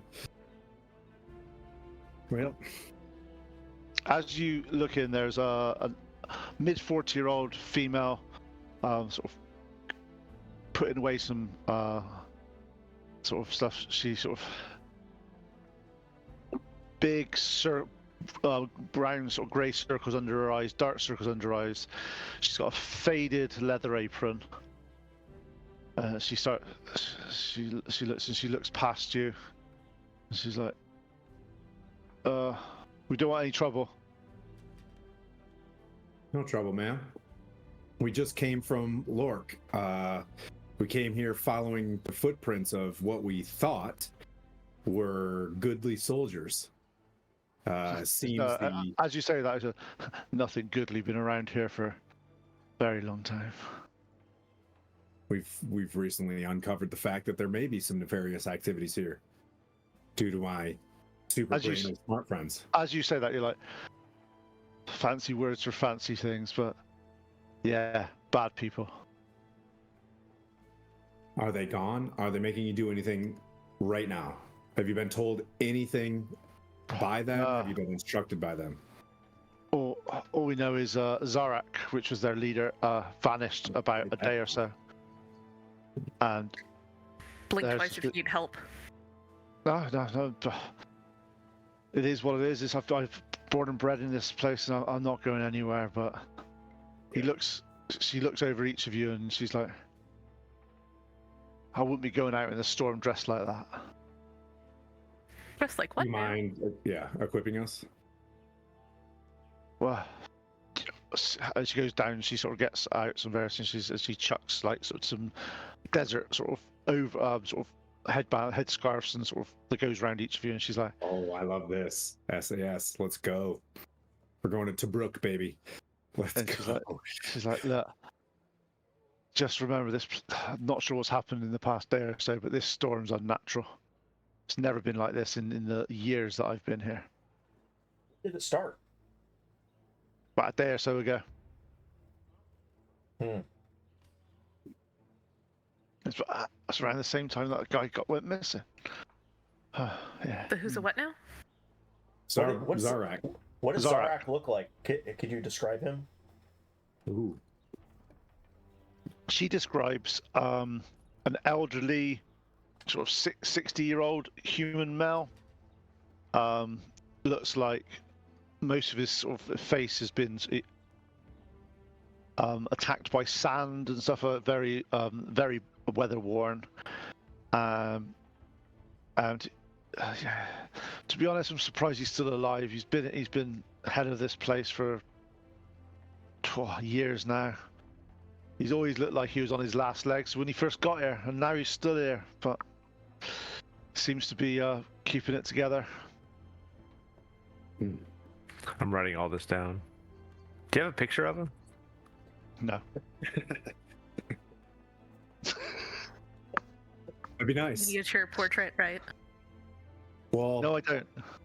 we don't have a lot of words to tell you right now, but we can tell you that our dear leader, Noinek, we are Noinek's Revengers. We aren't Noinek himself, but we can help you, even without his mighty powers. We're going to go sort this out, and if you don't mind, we'd like to return. Anything you can offer. Camels, creatures that can speed us through the desert, to sort this out. A horse without a name. As you're talking Possibly. to her, she I was She just filling the dead air. she introduced herself and says, "Look, my name is Alara. I said I've been here all my life. To be honest, it is what it is. Look, I know you want to help us. You can't help, no one can. This place, the desert takes, and it always has. I really do appreciate help, but the gods don't like us in this place anymore. We've been forsaken for so long. Now that the cult, ever since they got pushed back from their little escapade, they've become more brutal, more determined, and yeah, we've lost half the villagers in the past 6 months. So currently, not sure where the cultists have gone, but to be fair, if they're not stood in here beating us, that's a win in my book. Oh man. All right. I want to do something to display that the fact that the gods are not vacant. I either want to cast Sanctuary or Bless. I'm going to use a spell to prove to them that there's still hope, whether that inspires them or whatever. But I just want to Describe what you want to do and what's your. I just want to be able to show that there is radiant light in some sort of way through Bless, as I bless, 3 of them through Tear, to ease their mind, just stay the course. I know that it seems bleak. I know that you haven't seen much light here, but the radiance is returning. Tiamat has fallen. The remnants of their forces have only just arrived, only retreat in mass. We're going to stop them from impacting another town. But it's unfortunate that they fell upon you. As a paladin, with your lay on hands, you're able to do some really quite fun things with lay on hands, using 5 points of it. Yeah, okay. You start to sort of you're sitting there, you're going to cast, and you're like, not sure if this will have the effect I want it to. So you sit there, you pray to Tyr, you put your hand on Alira. As she does, she feels the warmth emanating from your hand.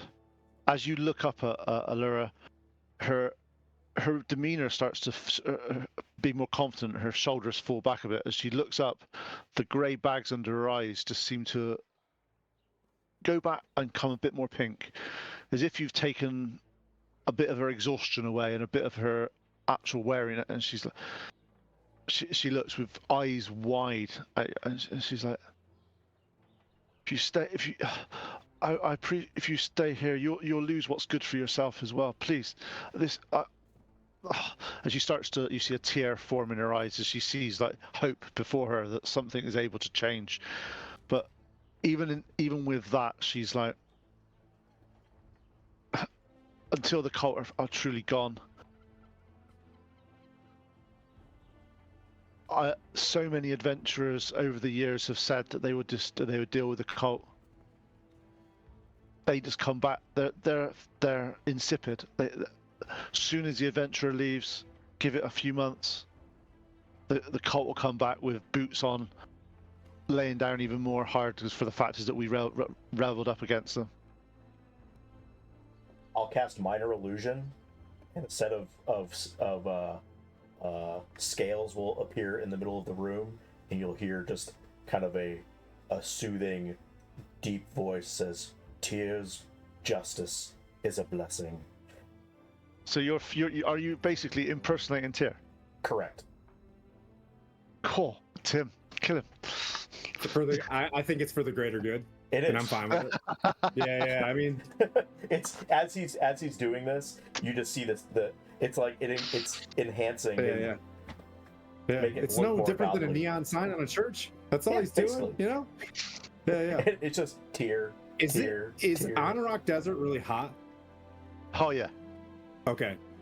Then I'll use that 3 spell slot on the ring as well and freeze the bar forever.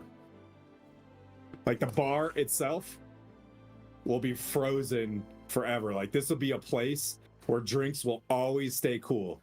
And then I'll look at her as her skin like cleaned up a little bit. I'm like, Lyra, 40's the new 30, girl. Now let's go. And I'll clap Zora on the shoulder and be like, we got to get to work. Okay. And with that, we're going to take a break because it's 5 to 9 now. We have a frozen bar forever. We got to come back to this. I don't even know why I haven't done that in every village. I'm so stupid.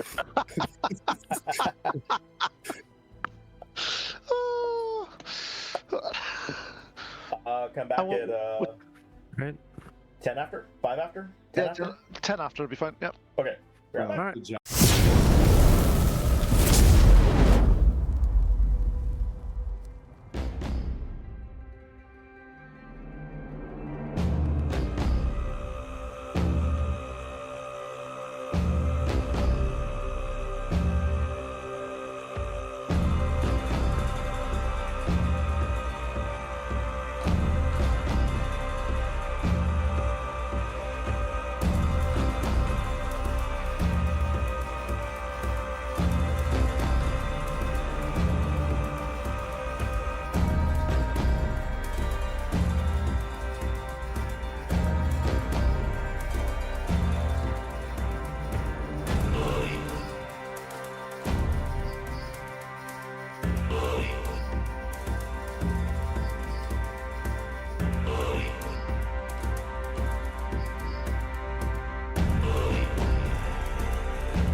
afterwards, this, or should we just straight into some fun in the desert? Straight into it. Okay, cool. As you leave Parnast, now with your suitable desert attire, you're noticing now that with the headscarves and the limited vision that you'd have is actually now a good thing. You're able to keep the worst of the sand away from your eyes. Over the next several hours, you're progressing through some of the most difficult terrain you've ever experienced. There's no path to follow. The only thing that's with Bork and Pleep, the sense that this is the direction to go, then you know that there's a natural direction. You've got a compass. Without that, to be fair, not sure how you'd get there in any meaningful way. As you're progressing, the desert grows increasingly hostile. As you're pushing forward, the wind howling like a living thing, tearing across the dunes in great swirling gusts. What has been a difficult journey before is now a battle against the very elements, as each step towards feels like trudging through an endless shifting sea of sand. The air thickens with grit, choking every breath, stinging every bit of exposed skin, which isn't much now that you've got your desert clothes. The sky is a murky swirl of gold and grey, the storm above shifting like a writhing serpent, unnatural in its movement. Somewhere ahead, a deep, rhythmic tremor pulses through the earth, like a distant beat drumming beneath the sand. Fuck yeah. Then, the thirst body appears. It's half buried in the dune, a shape of a human barely visible beneath the shifting sands. As you walk over to it and you check, you move, you see the emblem of the cult of the dragon. This cultist's robes are shredded, the flesh beneath raw and flayed, as if he had been dragged through the desert at an unnatural speed. His face is unrecognizable, the skin stripped away by razor-like winds, leaving only a bloodied skull remaining lifeless. The second body is even worse. After several more hours, you run into a few more bodies. As you continue, more corpses emerge, littering the dunes like discarded dolls, thrown, broken, and torn apart by the forces that beyond natural comprehension. Some are impaled on jagged shards of wind-carved rock, their bodies bent at unnatural angles. Others are missing limbs, where wounds cauterized not by flame but by the sheer force of the desert's wrath. The storm seems to whisper through the remains, swirling sands, as if some of these bodies may have landed and still be alive as they try to crawl away at their last moments. Unfortunately, not thing. Among them, blackened glass-like stones litter the sand, fragments of something ancient infused with raw energy.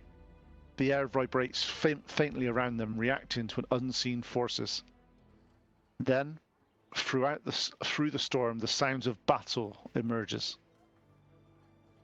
As you crest a dune, before you see a colossus standing 30 feet tall.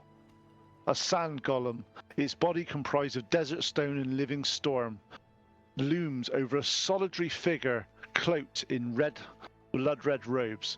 Zarak, the mage of the cult, stands defiant before the ancient construct, his hands crackling with arcane power.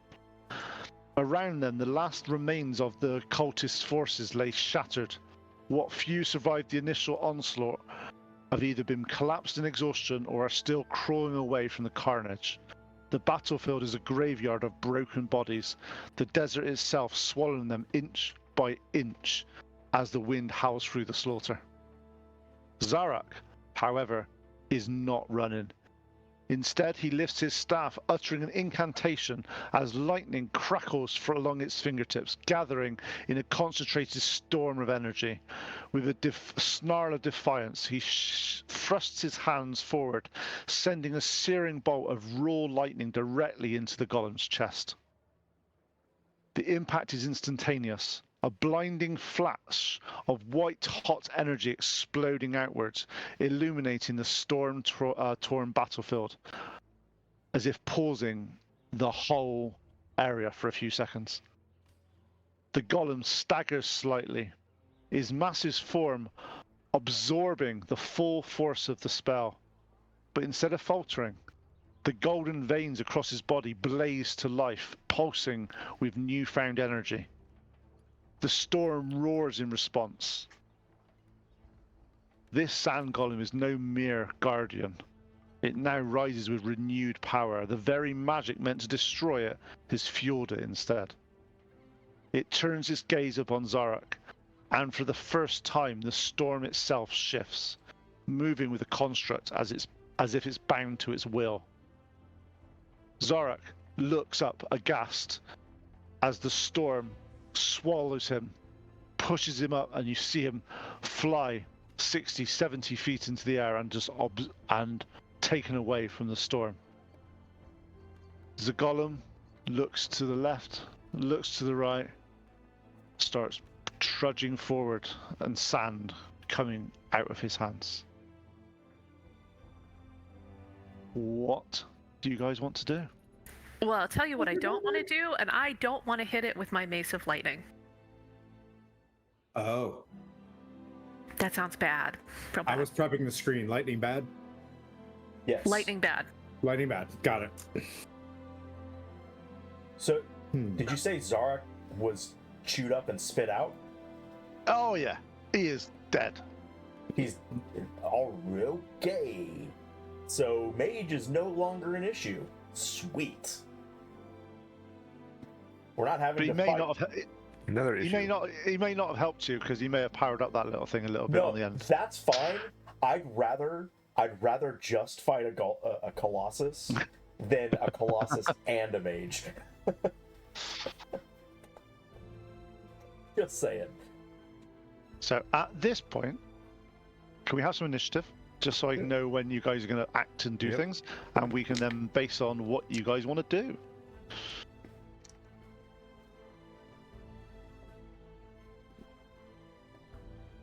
I'll reset my little sheet.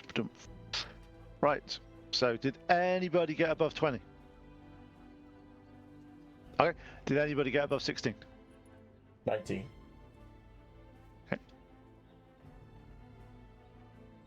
Did anybody get above 11? 13. 15.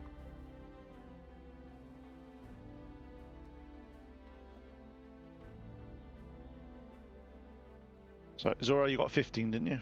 No, I got 13. Zora, it was a Fleet Fleet got 15. Yep. I knew it was one of the other. My brain just momentarily froze for a second. I went, eh? Right. Tim, what'd you get? 10.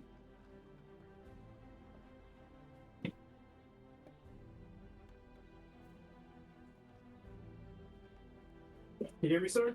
Yep, I got you 10. That's fine. Sorry, I was enhancing the map. Enhance. Enhance. Okay. Currently, the golem is not paying you any attention at all.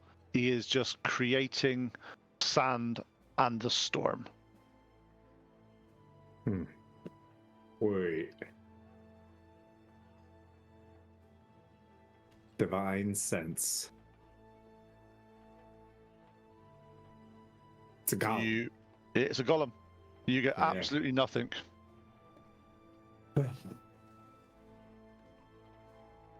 I have a little bit of compassion for Bork in this situation. You know what I mean? Like, I mean, it's a golem, but golems don't have souls as much as Bork has souls, but feels like it's doing a job. I don't want to ruin this encounter here, but Bork, do we smash? I don't know that we could talk. Like, we didn't create this golem, so I don't know. If you want, anyone that's got from Arcana, if anyone's proficient in Arcana can roll Yep. Half. check to sort of. Half proficient. Which I'll that's let Bard. You're a Bard. You get to roll. 25. Okay. What's yours? What's yours? yeah, 11. I'm Okay. yeah. You've look. It's golems aren't unusual to you, but you've never seen one of this. This is probably the biggest construct you've ever seen in your life.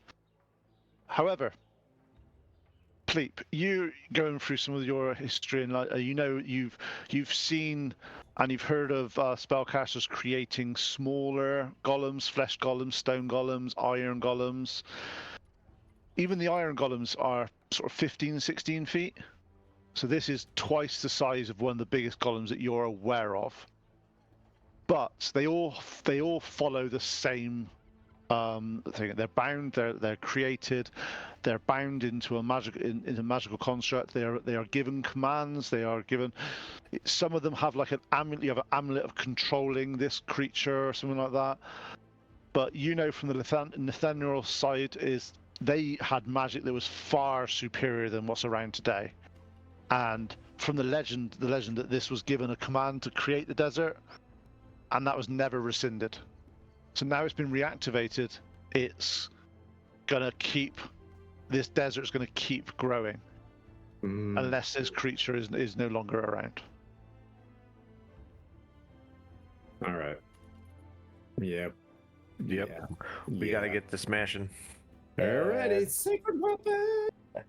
Create Eldritch Cannon, Tiny Cannon. Everybody get.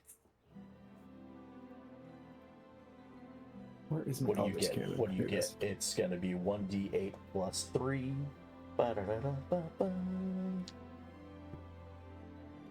7 plus 3 is 10. Everybody gets 10 temporary hit points. Pow.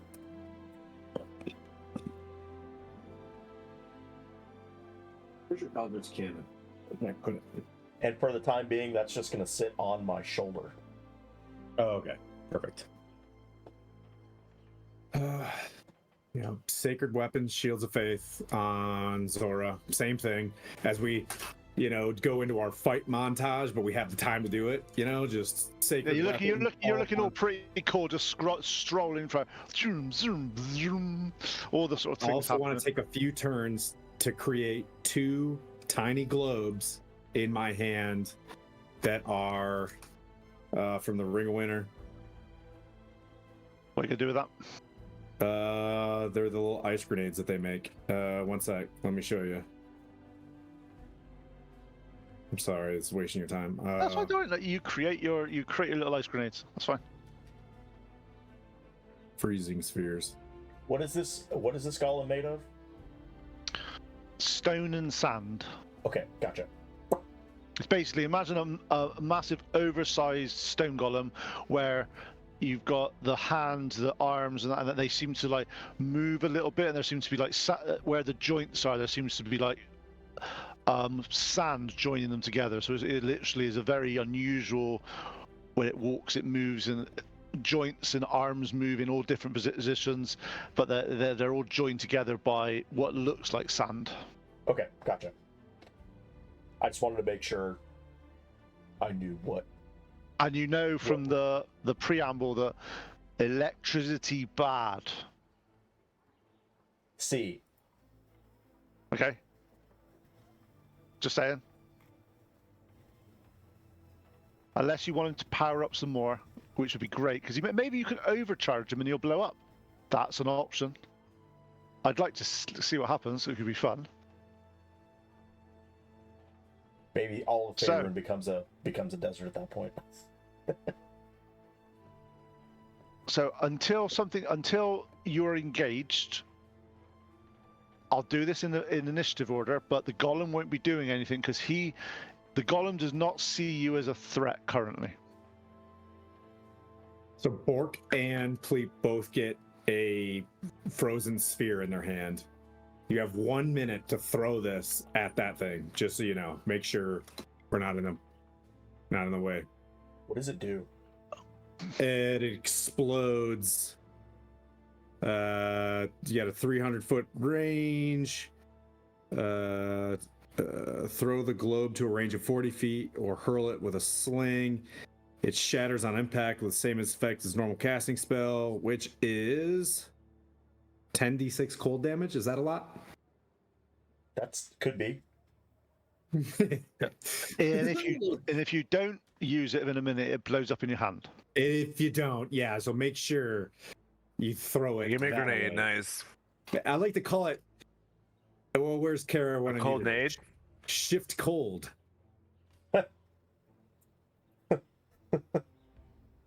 Well, I'll look at Pleep and I was like, should we just launch these? Yeah, you can throw whenever you want. Have a great time. Hell yeah. I'll throw one too. Then let's just throw I all wanna three save at the my- same I wanna time. save- Let's Yeah, throw yeah. all three at the same time. And then run in. On 3. 1, One, two, Two, 1, 2, 5. 3. Okay, we'll do it. We're doing it all in initiative order because otherwise it's going to get chaotic. Okay, So, okay. Orc, you're first in the list.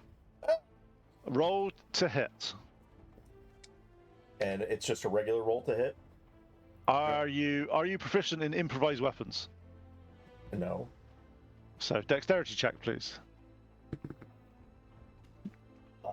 Hey, 13. Courtney. Good to see you. 13. 13. Okay.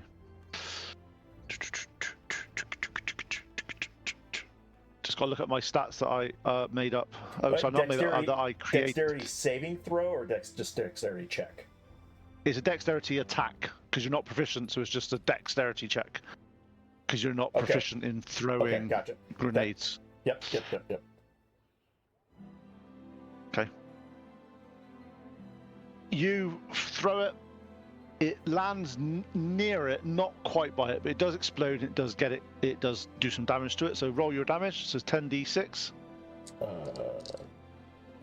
3, 6, 9. 10, 20, 37, 41, 45 cold damage. Okay, yeah. It doesn't do that much, but it does Right. damage to it. It's just that you have missed it a bit. So nice. You see part of his leg start to freeze. As he does that, he turns and sees you guys, and you see the sort of like in his eyes, sort of like white lightning starts crackling on his eyes as it looks at you. Please, it's your go.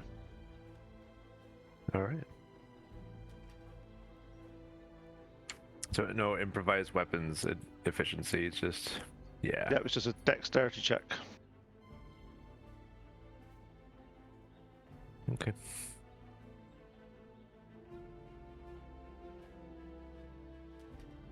Oh, 18. Nice. +1. It hits just below his knee, starts to freeze up his leg a bit. How much damage have you done?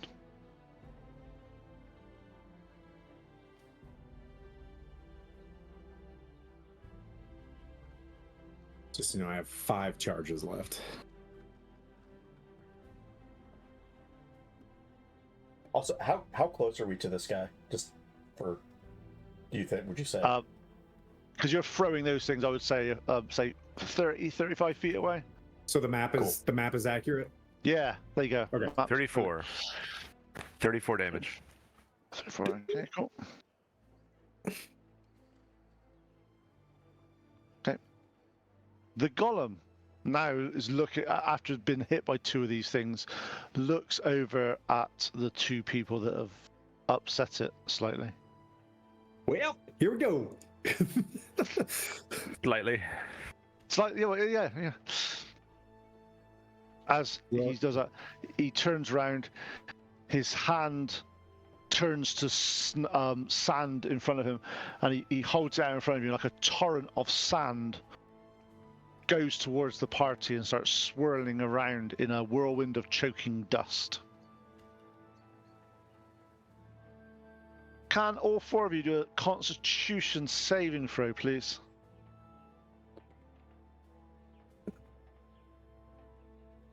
No, I don't want to. Actually, 16. 11. 5. 15. Oh, cool. So none of you. Okay, you all fell that. Wow. Okay. Oh, Okay. everybody gets a +2 because they're next to me. So I got a 17. What I got a 6. 18. I have 13. 7, excuse me. What did you get? Bork got 18, was that? 18. Yeah. Okay, Bork, you actually passed this then. The other three of you don't.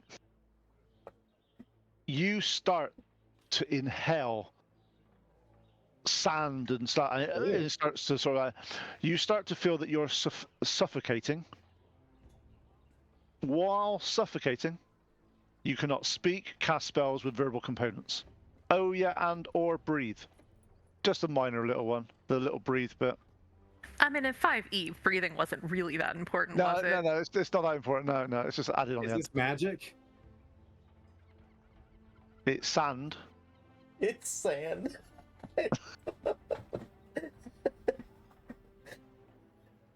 Why? Hey. What do you want to do? What are you thinking? Who, me? No, I was going to spell magic, but like, no. It's not your go. It's not your go at the moment. So, Whose turn is it? how can you cast Dispel Magic? Does that have a verbal component? I don't know, but I would tell my friend in chat to do that. We don't have Noinek linking our brains today. And also, you can't talk. Right. You are able, if you sort of spend an action clearing your lungs and getting out and doing some, what you are able to get rid of the sand that seems to be affecting you, but you are currently sort of suffocating. Basically, what suffocating means is if you've got Constitution, which you've got, anyone that has a plus to Constitution means you have you basically have a minute if you had Constitution of 10, or you die.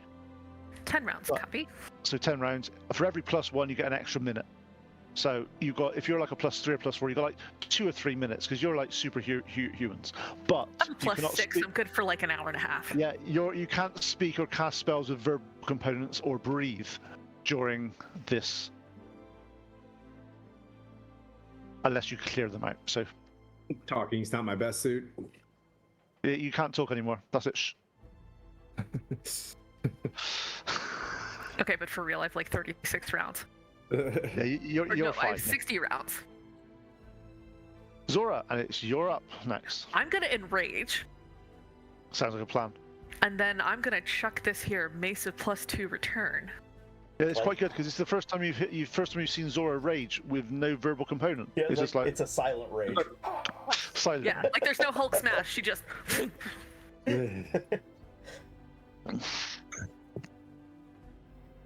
Oh, if only that had been damage. Surai rolled a 30. That hits. Golly. 19 plus Oh, 11. Oh. Imagine if I said it missed. God, what that would have been like. I would run just away. I would go like this. We gotta run away right now. Run away bravely is what would be happening. Bravely run away, away. All right, 13 damage. How much damage? Sorry. 13. Okay, cool. And what Okay, damage are you doing? What damage is it? Or is that Should be it's, bludgeoning. Let me look. Oh yeah, it's magical bludgeoning though, isn't it? Yeah, that's good. Just so I know. Yeah, you see it smash into its shoulder, and part of its shoulder sort of comes loose, and then sort of gets sucked back with the sand that's keeping it whole. It does I'm damage. sorry, it, though. that was actually 14 because I have a +1. Cool. Okay, I'm gonna attack again.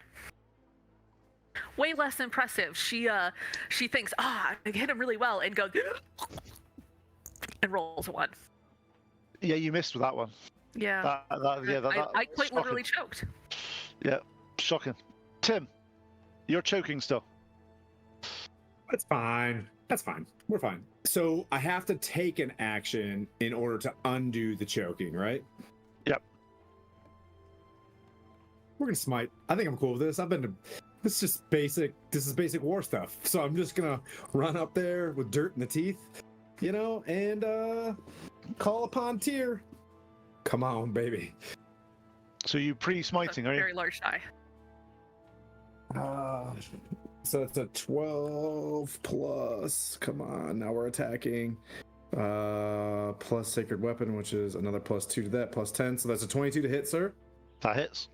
With the sun blade, and I'm gonna roll in with a 3rd level smite for the fun of it. Tyr bless the Sunblade. I know paladin rolls are long. I'm hurrying. which is 1 to 8, 2 to 8, 3 to 8. Oh, I have improved smite now too. That's 4 to 8. 3 to 8. Max is 5. There we go. So the radiant damage is 8, 16, 17, 18, 19. It doesn't need to be split, so just tell me the because it's all magical and all that. So and Yes, there's sir. no. Yes, So sir. what's the total? 19, 20, 21, 27 total damage. Nice. I'm swinging again. And that's 24 to hit. That hits. I'll drop to a level 2 smite. 4, 9, 11, 12, 13, 14, 15, 16. 22. Nice. That's my turn. Okay. Golem's turn. So are you up on the body as well? No, I'm back with you guys. That was the Mace of Return, so I chucked it and it came back. Like, that's my Thor's hammer.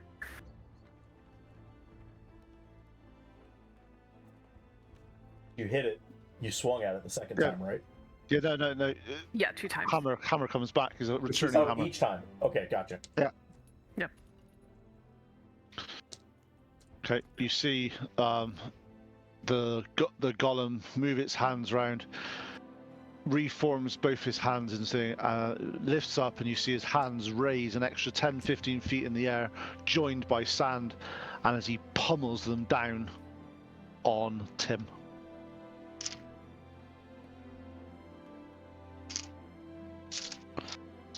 Two attacks coming in, Tim. 2 slams, 1 from each hand. Roger.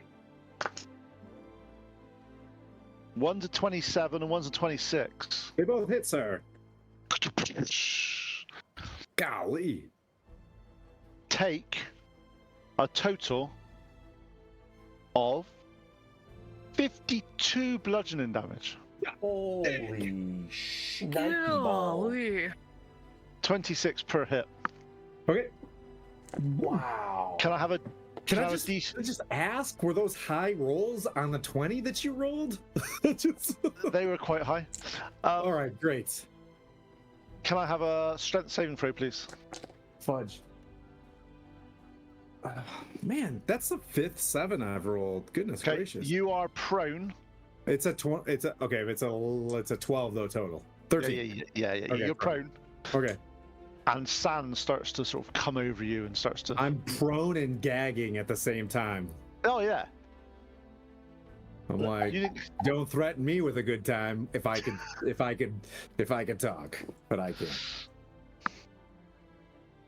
Top of the round. Goodness gracious. Bork. First off, bonus action, Bork saves. And everybody gets 9 temporary HP. I'll move the cannon so that it's in between us to get everybody. Yeah. And then I'm gonna look at the golem and since I'm the only one that can talk, I'm going to point my multi-purpose tool at it and go, "You have been shattered, sir," and cast Shatter Nice. at a 5th level or whatever. 5th level, yeah. So it needs to make a con save at disadvantage because it's made of inorganic material. Because I don't like it, it's a -4. Seriously? Can that happen? No? No. No. Nothing, Sam? Nothing? All right, I'm just trying. Nope. I'm trying my best. All right, cool. Is that Constitution saving throw? Constitution save, yeah. With disadvantage? Yeah. With disadvantage. 21. Well, Yes. that was 7, Oof. 12, It's a construct No. that's Yeah. 30 feet tall. It's got That's quite a lot of. 19, 23, It's a fun mini. 28. A lot of hit points. So half of 31. Boop, boop, beep, boop. 15.5 15. 15. Well, Yeah. 15. So it takes 15 thunder damage. Corgi, you still there, buddy? If only that was thunder damage. Oh, interesting. Let's see. Read my notes a minute. Hey, yes. Oh, Charm's watching too. Okay, yeah, okay. Now, it starts shattering. You see sort of bits explode off again, but this time, again, parts of the stone that's removed sort of comes back. It's not quite as lively as it did the first time we did it. It's as if it's getting hurt. It's definitely getting hurt, but it's holding itself together. And Pleep. that's Have you actually done? that's it. Nope, that's it. Okay, Pleep, you're up. You're currently obviously choking with sand. Yep, I want to take to the skies and get it out of that area. What's the area effect on that thing? It's on you, so you have to get rid of the. It literally Yeah, goes it's and then active. stops. It's not active. It's just that the sand's in you. Oh, You just need okay, to get it out, basically. Okay. Can I shake that out and like get it out of me as I fly in the air? Yeah, of course you can. And you're like, and it's just, but that is your action to get rid of the sand. All right. Can I move though in the air? Oh yeah, you can definitely move. If you've got a bonus action, you can do a bonus action. No bonus, not yet. So, but I need my voice to be able to cast spells. So, all right. Okay. Move up. I'm gonna fly in the air. I'm gonna fly.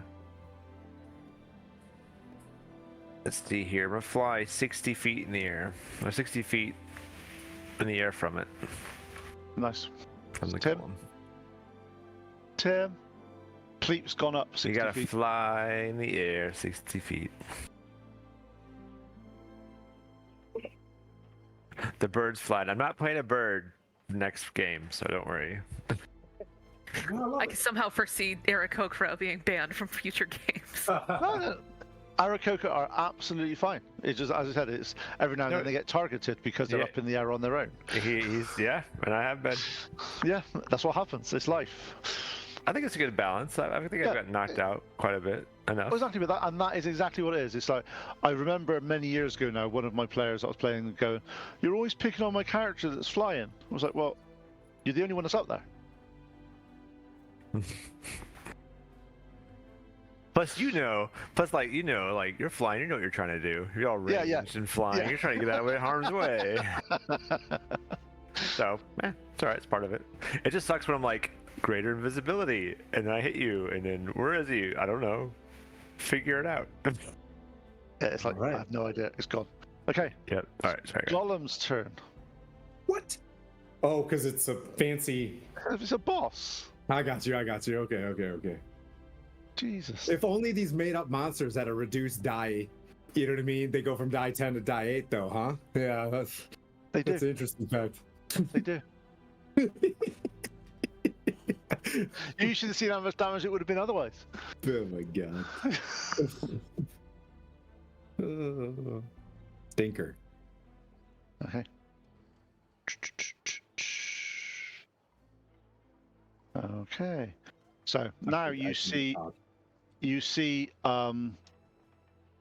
the golem push both his hands down to the floor and start causing dust devils to appear all the way around him. What they're basically doing is a localized sandstorm around the giant, so 20 feet radius from him. It's lightly obscured all creatures, so basically what it's doing is giving disadvantage on ranged weapon attacks passing through it because of all the wind and all that sort of stuff. 20 feet And- around him? Yep, and anything within this creature, can you give me a Constitution saving throw, please? So that's Zora. No, that's not Zora. That's only Tim again, because Tim's the only person that's there. 20. Fine. Okay. You take no damage at all as you manage to hold it away, but the sand is literally whipping around and hitting you. You seem to have, with your desert armor and that save, it doesn't seem to have taken any damage. But it is anyone that's taken a ranged attack against this will have disadvantage on hitting the golem because of the wind and the spiraling of things. Does that affect ranged magic spells? Any ranged attack? No, because it's ranged weapon attacks, not ranged spell attacks. It doesn't know what you guys. It doesn't know what you've got. It's just Sure. stopping. Right. It's like I could see an arrow going through it and. Yeah, exactly. It's ranged weapons. Spell. Okay. Yeah, he doesn't know what you got. It's basically one of his defense mechanisms that he's kicking in because he doesn't really. Unfortunately, golems aren't. They're not the most intelligent creatures. Golems. They have a set pattern to do things, and that's what they do. And next person to have a go is Zora. You're up. All right, so if I can't do anything ranged, I'm not going to try to chuck my mace at it. I'm going to take one action to try to shake off the sand and dirt and get out of the and then kind of get up with him and hit him. Okay, you won't be able to hit him this turn because your action would be to get rid of the sand. Your attack has 2 attacks, but that's not 2 actions. Your action is 2 attack. Okay, got it. Oh man, I don't want to lose. Hold on, let me think about this because I don't want to lose my rage. I've got like 59 turns left, so instead of trying to shake it off, I'm gonna close on him and then hit him. Cool, go for it.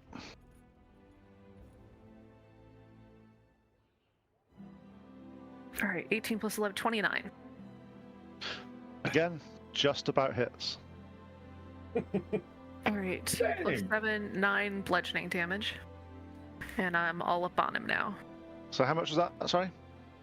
Sorry, 2 plus 7 is 9 bludgeoning. Nice, cool.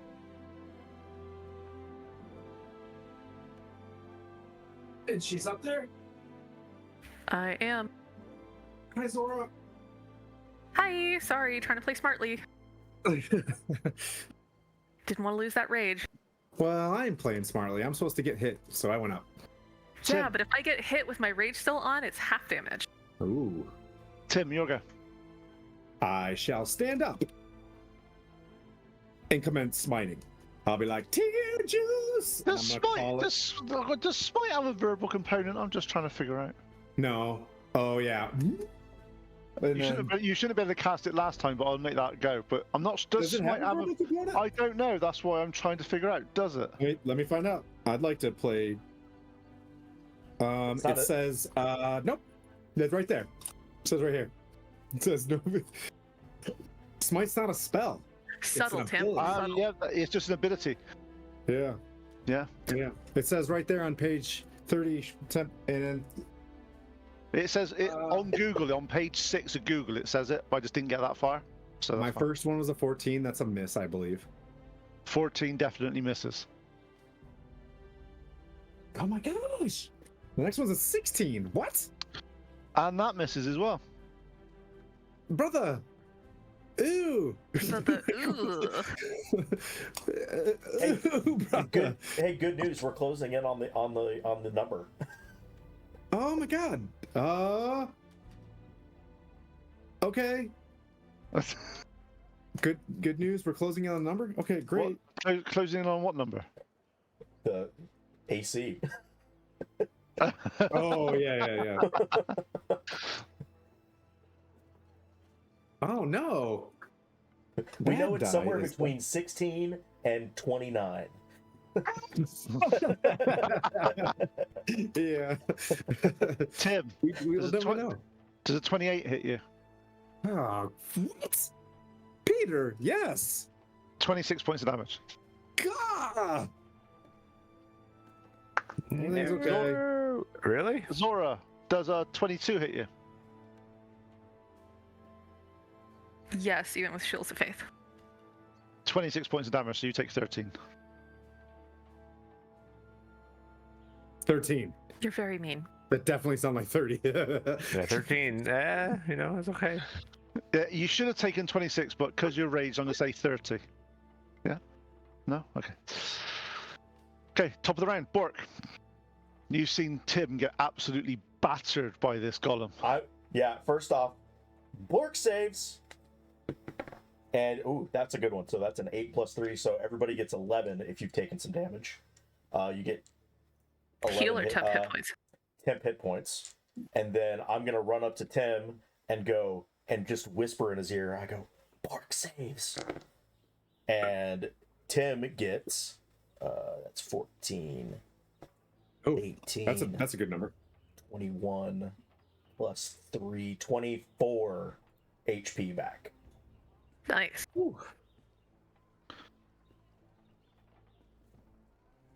And then I'll move back out. So I'm going to move in and then move back out. Slightly. Well, okay, so you're moving in to be able to touch Tim, Correct. and then you're backing up away. Yes. Okay. Does a 30 hit you? Yeah. 26 points of damage as he slams you as you back away from his range. That's fine. I'm also, so just so I'm not using the spell slot, I'm using my my loot to cast that. 6.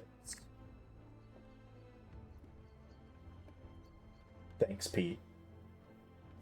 Well, you got Nice. into his range. It wasn't me. No, I'm just 30. Does a 30 hit? Yeah, of course it does. Pleep. You are now 60 feet above. You have a voice now to be able to cast spells.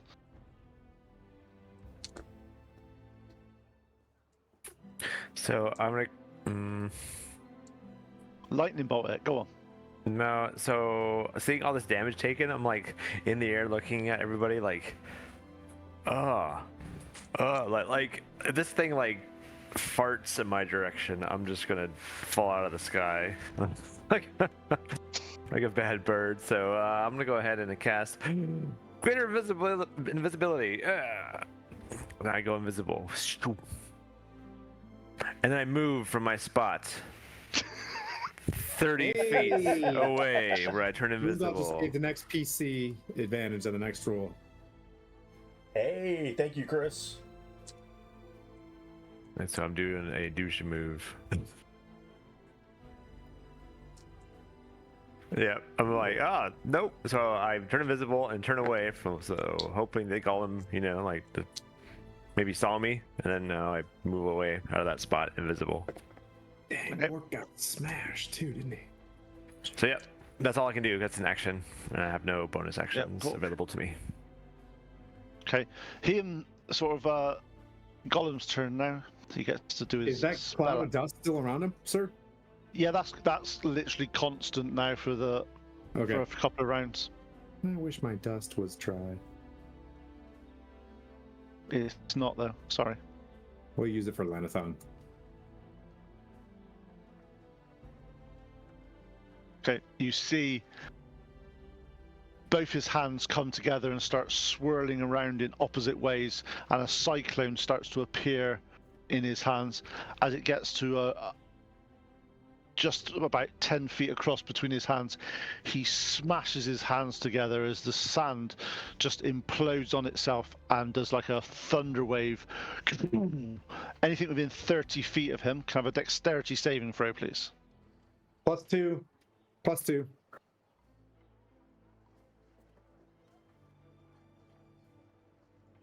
20. 15. Okay. Dirty 20. Okay, 2 of you passed absolutely fine, but you take 5 slashing damage as the sand eats into your skin. It's way better than 30. Tim, you Oh. take you failed. Oh, You take 10 slashing damage and have sand in your eyes as you're like, it's like, it's going to take you an action to pour some water in to get the sand out. Until then, you are effectively blinded. all right. I can roll a disadvantage. I'm fine with this. This is war. I love this shit. You know what I mean? Like, let's go. I look at No, you Zora. can't say that. Dragons. You can't say that. Avant. You can't say anything. You have it in your mouth and in your eyes. I don't like you. I'm just corked with sand right now. That's all you have to say. Yeah. And Zora, you're up. Okay. I'm going to just try to hit it. Gonna get a kneecap. 13. Miss. Fudge. Well, that was much better. I got a 20. That hits. Nat 20. Dude, Oh, nice. you So got a nat nat 20 is like a 31. Oh, 31. That misses. Anything over a 20? No. Anything over 30 misses. Sorry, how do we do our nat 20s again? Remind me. Max all dice plus your pluses, and then roll the dice again. And because you're a barbarian, I'm not sure if you've got any special, because of the level you are now, if you've got any additional dice you roll because you criticaled. Hold on, I gotta get the book. 1 second, because I do have something for. It's like brutal critical. Yeah. Yes. Yeah. So you have a D12, right? Is your damage? This one's a D6 for this weapon. Okay, so it's just 1d6 for the damage. So it's 2d6. So it's 12 plus your rate plus your strength modifier and proficiency plus your rage. There's no plus proficiency in damage. No, sorry, just your strength. Sorry. The normal plus to it, and then my rage. So hold on. But all of that is max. And then roll 2 more d6. Hold on. So D6 plus D6 plus 7. So that's already 19. And then I roll 2 more. Yep, 2d6. Wait, sorry. Plus 3 strength because I'm raged. 22. Plus 7, 29 bludgeoning. Nice. Oh yeah, we got this. Okay, so that was my first roll. Wait, no, that was my second roll because my first one I pooched it. Yep. Tim, you're up. Redemption.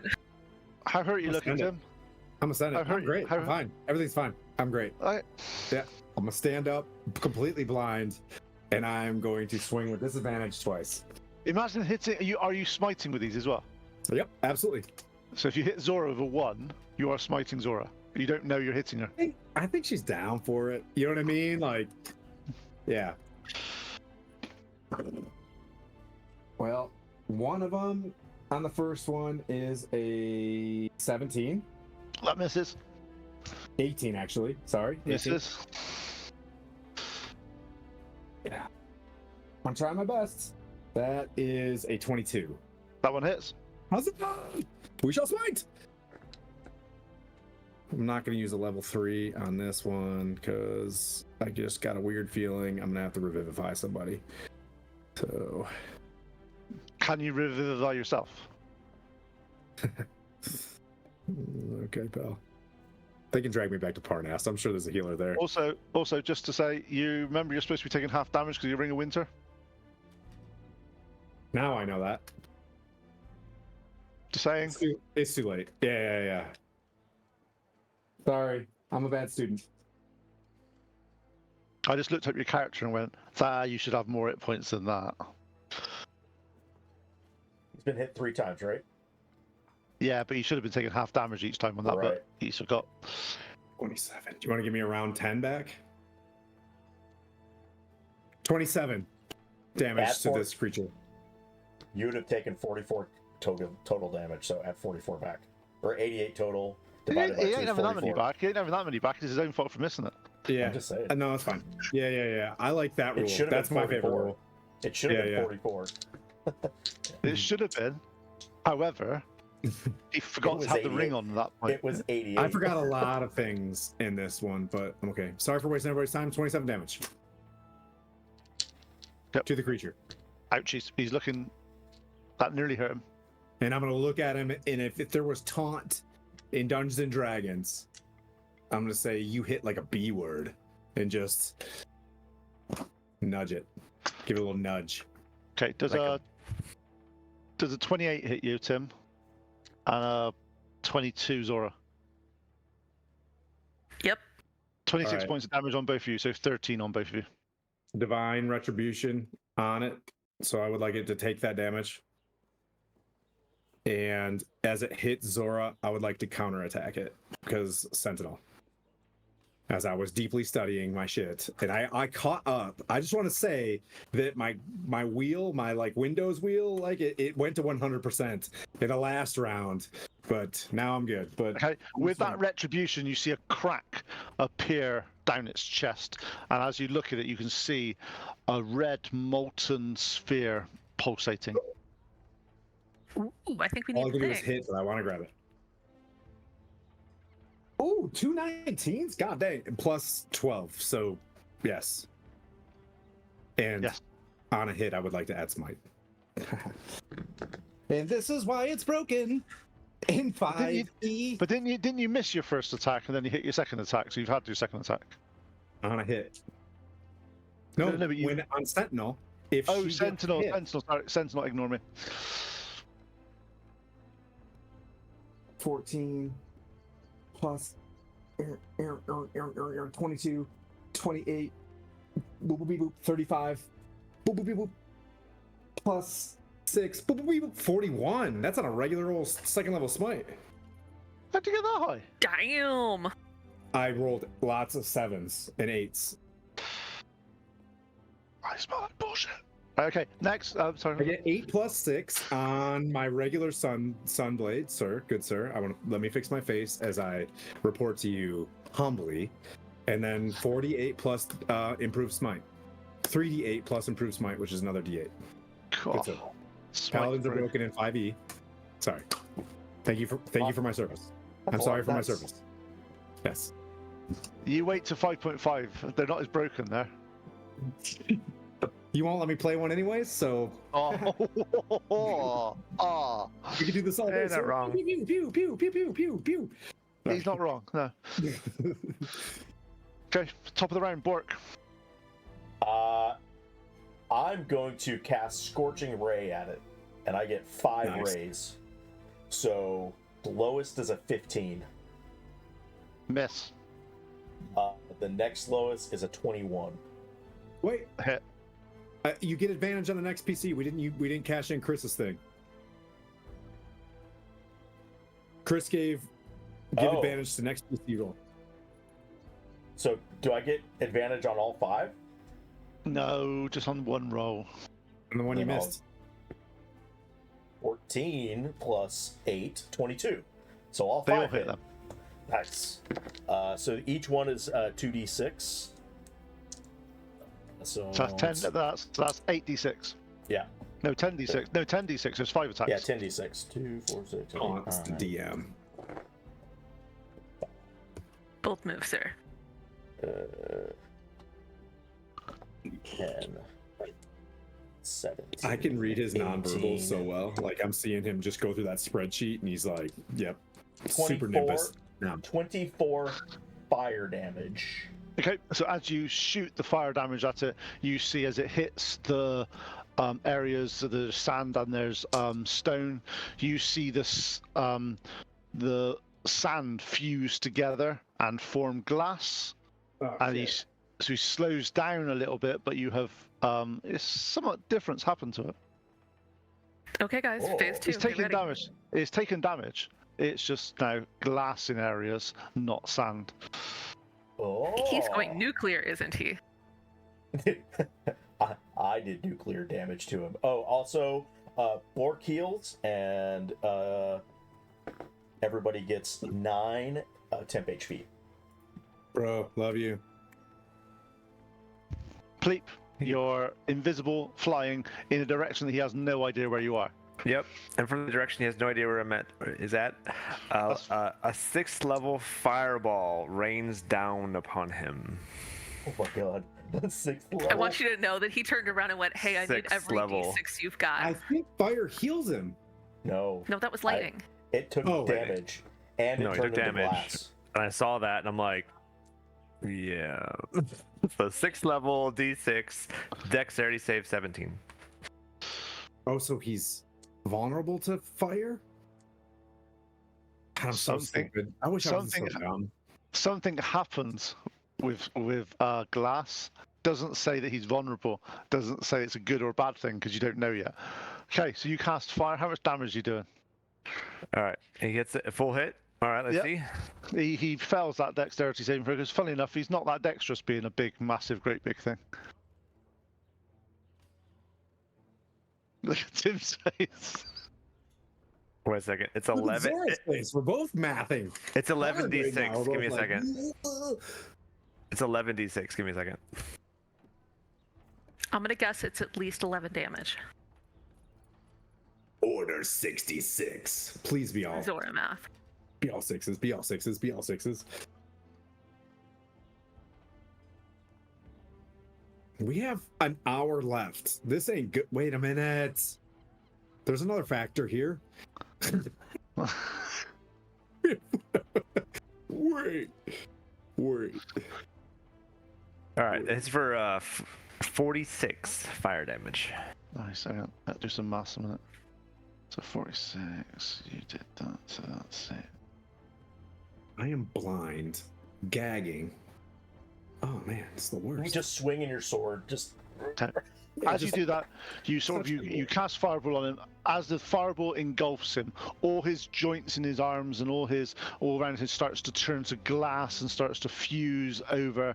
And as you do that, you see that he's still moving. He's moving slowly. And he seems to be unable to sort of dislocate, and all that. His joints aren't as moving as they were, but it does look like glass has formed over part of his body.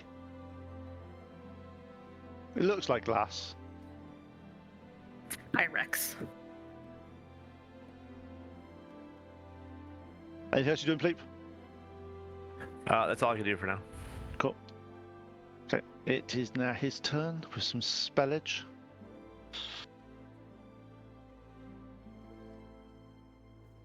Just looking down his list of what to do. Yeah, as he just grows into like level 9 spells in the listings of D&D Beyond. No. He's got three. He's got 3 intelligence, right? He is not casting any spells. Okay, there is no spellage going on here from this guy. Lies. Okay, you see, as he does that, you see all the glass on his body. As he looks up, and you hear a roar of anguish comes out of his mouth as the storms above it start to form and lightning starts to rain down. As one hits him, it hits the areas that are covered in glass, and it reflects the lightning in a 30-foot radius around himself. Dexterity saving throws from everybody apart from Pleep, please, because he's flying. +2. Nice.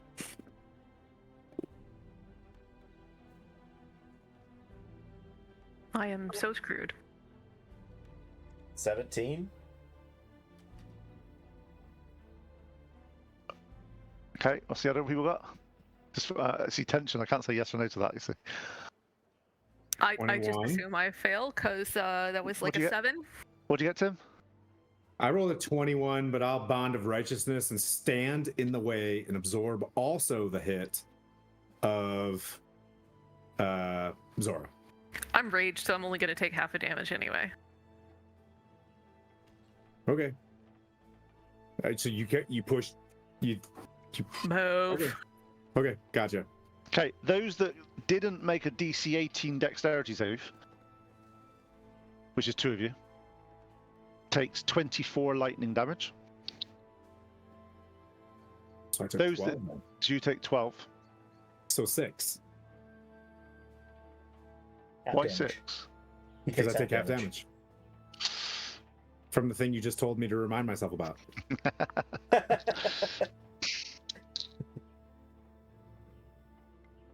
As you do that, you start to see the glass that was formed now is cracking and falling off in chunks. He's definitely looking extremely wounded. All right.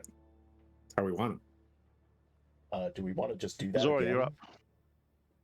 I'm gonna hit him with my hammer. Good. Where? Are you gonna try to hit it somewhere specific? I'm gonna hit him in the kneecap and probably miss because that's 15. That misses. Okay, 26. That hits.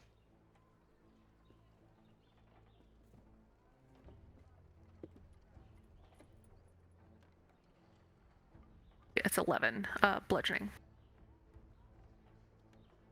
Nice. As you do that, you hit, and there's chunks of his protective coating, which was the glass, seems to be chipping off. All right, I softened him up for you guys. Go ahead and end it.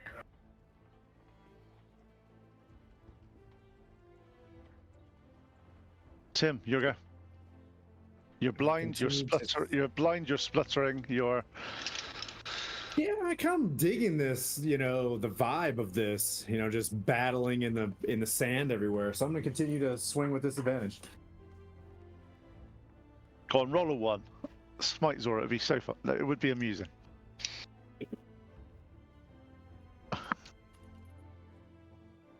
That's 21 That hits. on the first, and then I'll just roll the second one.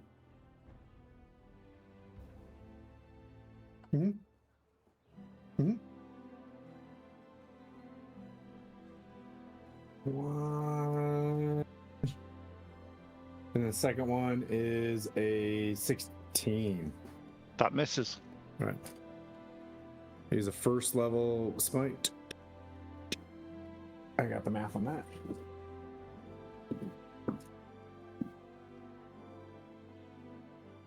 Twelve, 13, 14, 21, 25, 26. Nice. Again, as you do that, glass is coming off in different shards and whatnot. His arms just are slowly sort of just drooping as if he's not got much left in him.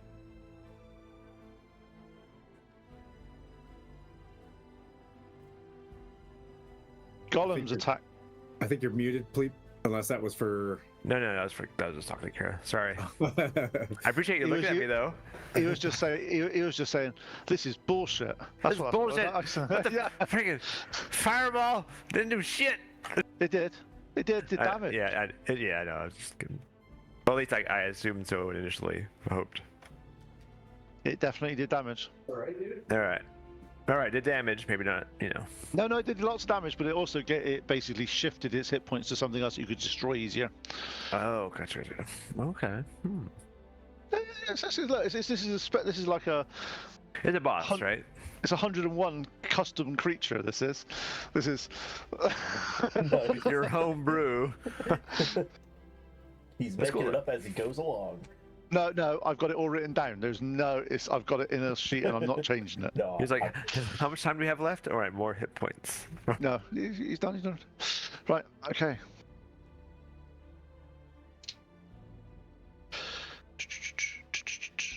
See, it's even got there's even just a section on here called a mythic phase. Just to say, it's not happened yet. Oh, great!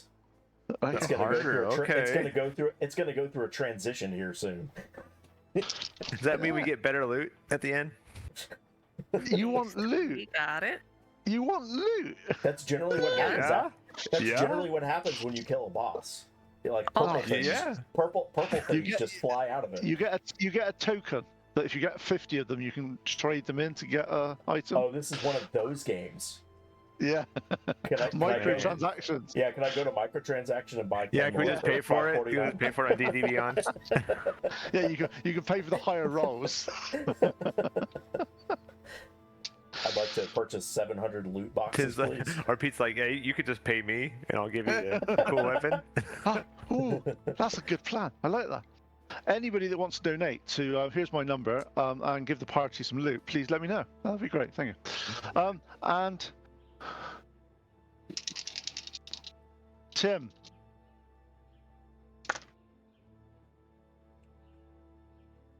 It's a 75 Does- hit. I'm not going to say it hits you. I'm not going to say it. It hits. Okay. And Zora does 22 hit for you. Ugh, yes. Yep. So both take 26 points of damage. And can I have it's recharged for this one now. Can both of you give me a DC 20 strength saving throw, please? Jeez. Come on, you got it. You got it. Come on. 24. Yeah, Nice. you're fine. Oh my god. I failed. Oof, my Aw. 4s and 7s are rolling strong today. Tim, you're on the floor again, Okay. and this time you see sand trying to sort of cover you over, but you're It's the not- sandiest I've ever been. I'm an There's Anakin sand level everywhere. eating sand. There is sand in this. everywhere. Yeah, yeah. Oof, it's delicious. Really love it. And top of the round, Bork. You're getting a scorching ray again, and the lowest. So there was a 3, which definitely doesn't hit. Does an 18 hit? Nope. No, it doesn't. Nope. Okay. Then a 20 would be the lowest. Nope. Seriously? It did hit until it had extra armor from stuff. 26. That hits. Okay, so the other one was a nat 20. That one hits. So 2 hit. Then so we'll just go with those. So it's 12 and 7, 19. No, yeah, 12 plus 12 is 24. Plus Yep. 7 is 31. 31. Hang on, I'll do some maths in a minute. 31. Yes.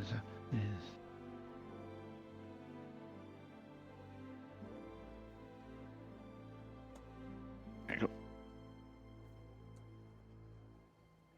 Again, lots of his armor, lots of his sand is turning to like a glass like over its body. Awesome. And then I just yell, Borg still heals, and everybody gets 8 HP, or temp HP. Nice. Pleep, you're up. All right. Fireball again at a level 5. Oh. So 10d6. Yeah, 4th and 5th level spells are I'm pretty looking at spectacular. in Parnast. I feel like a nice bath. You is think there's water in Parnast? It's a sand bath. It's more sand. They just pour sand on you.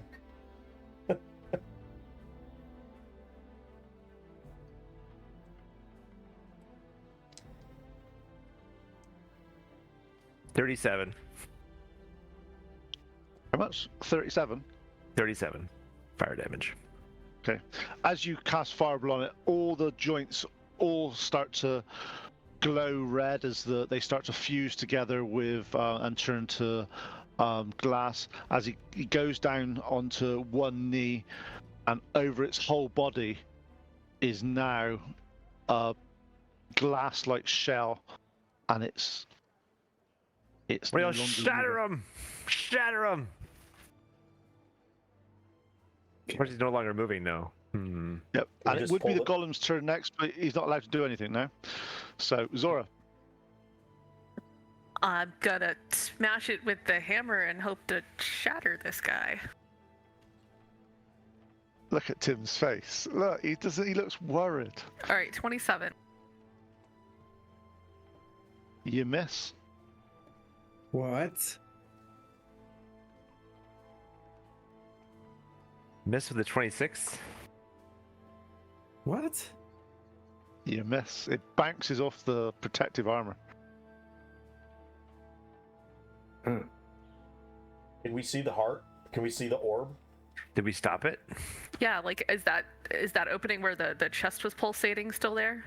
It's his arms are around like this, and all over it is like a protective glass shield. Basically, what's happening? Because obviously I can't tell you until this point because it's fun. When you were doing damage, every 10 points of damage you were doing fire damage was converting to 1 AC. Got it. So you were basically increasing its AC, but when you were damaging it, it was taking off that armor, and it was coming down. So it did go back up to about 25. It went down to 21, and with that, it went with it's currently at 80. He's taken 80 fire damage. That's not had any damage to it. So he's got 8 up plus 8 AC at the moment. So at least 29. No, it's not that high. What did you roll, Kara? 26. 26. The 27. Well, keep swinging. And I rolled a 1. Oof.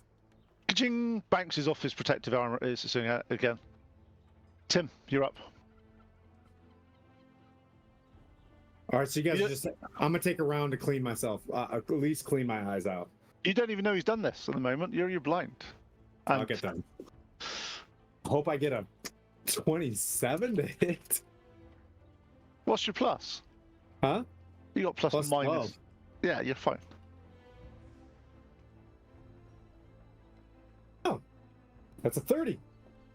You hit. All right. Thank goodness.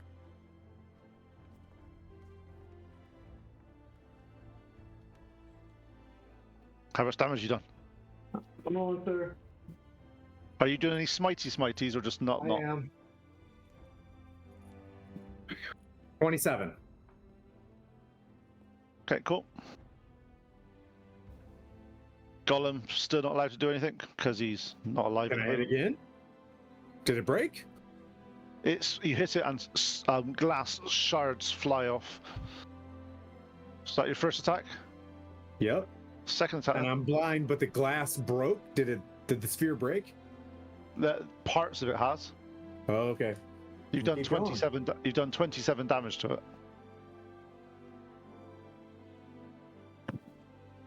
Oh, that's not as good. That's a 20.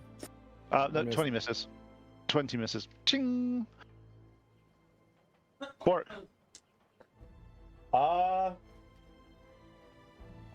going to cast Shatter on it.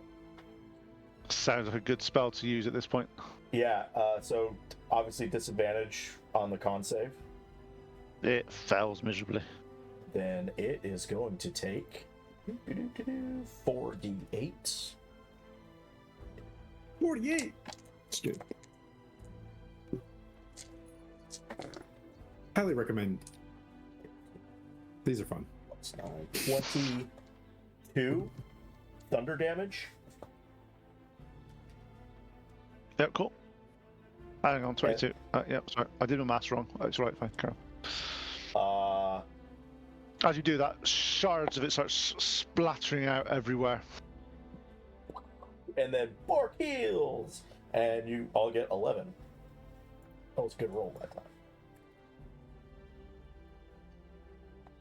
Cleep, you're up. All right, I'm gonna do a. Probably hit it hard again with a 5th level magic missile. Ooh. Nice, dude. Didn't that kind of increase its AC to an almost unmeasurable point? No, that was fire. Fireball. Oh, it was This fire. Okay. force. That's force damage. And yeah, magic missile Automatically hits. Yep. I love magic missile.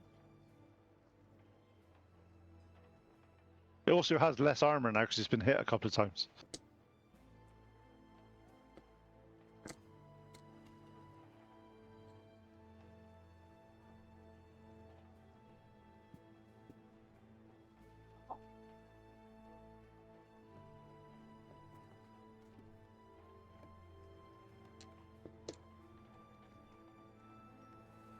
So great. Or 22.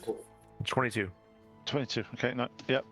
It's still got some glass on it, but it's not that much left, and most of it's just been obliterated by these multiple force bolts blasting into it.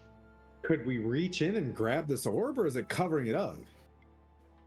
Funnily enough, the last bit's right over its chest. Ah, As if okay. Stop things. Yeah. It's as if it's Now that like- you mention it. It's as if as if it's been sort of metagamed to stop it doing it in some way.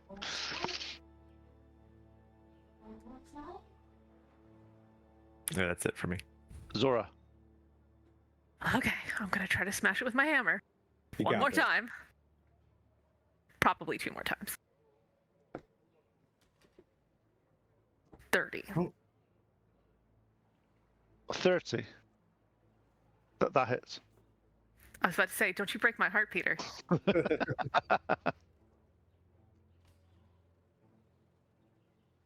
I'd just like to say my 11 scorching ray bludgeoning. crit was on a Canadian die that said "F you." Nice. Nice. All right, 11 bludgeoning. Okay, as your final blow smashes into the center of this golem, and the final bit of silicon or glass starts to fall and hit the floor.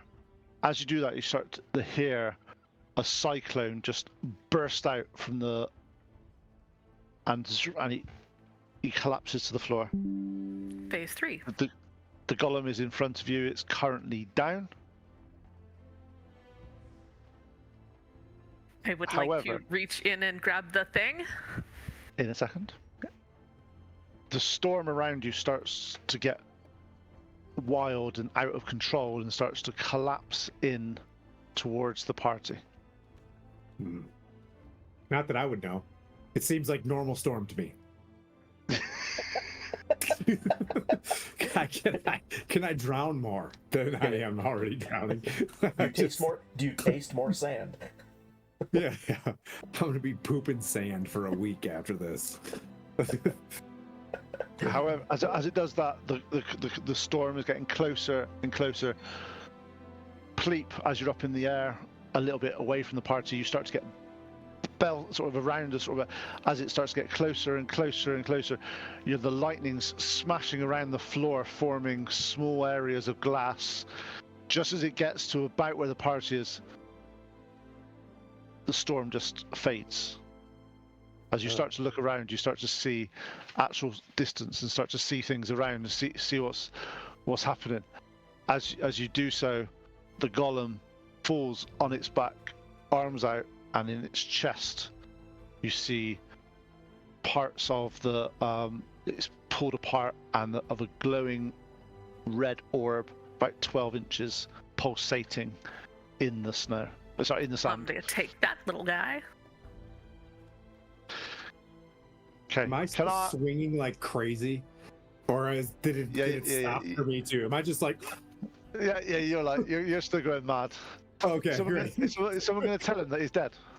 Tim, it's okay. You can stop. We got it. No, let's just stand over to the side and watch him for a little bit. Okay, that's A little even bit, just a better. little bit. Yeah, I'd be like, he'll tire himself out. Nice. And I get a random you're hearing cast smite. you're hearing him going, "Smite! I've got it! Smite!" I'm so stupid. I'm just going minor illusion, just making golem sounds like. I love you guys for this. Okay, Yeah. Zora, can I have a Constitution saving throw from you when you grab this heart, please? Uh-oh. Yep. It's an 18. Okay. Yep. You manage to hold on to it. It starts to you feel it start to burn your skin, but as you sort of struggle against it, and you it's like, no, you take 5 fire damage, but it's not. So 2 for you, but it's like, and it's as you do that, you can feel it slowly pulsating in your hands. I mean, that's creepy. Anybody got an oven mitt? Oven mitt towel? Anything? Hot pad? Just give it I to can Tim. hold it. I can hold I it. got rid of my blanket roll. Maybe I I have- gave it to those hags. Yeah, I mean, like, I could always just, like, whip my blanket roll off, wrap it up like the Palantir, and, just kind of Or hold you it. could give it. You could give it to the Ice Queen. Ice King, sorry. King. Oh, I'm right back. Oh, that's fine. I can do that. I can whatever. It's 2025. All right. Yeah. Okay, so Tim, you're told to eventually that it's dead. You spend the next sort of little bit of action clearing your eyes and clearing your thing. Zora, I take it you spat up all this sand and all that now. Oh, yeah. As you look around, you see the devastation that this golem has caused. All the cult of the dragon that came after this is dead. We You beat have the dragon in your cult hand. too. You have the Titan's heart.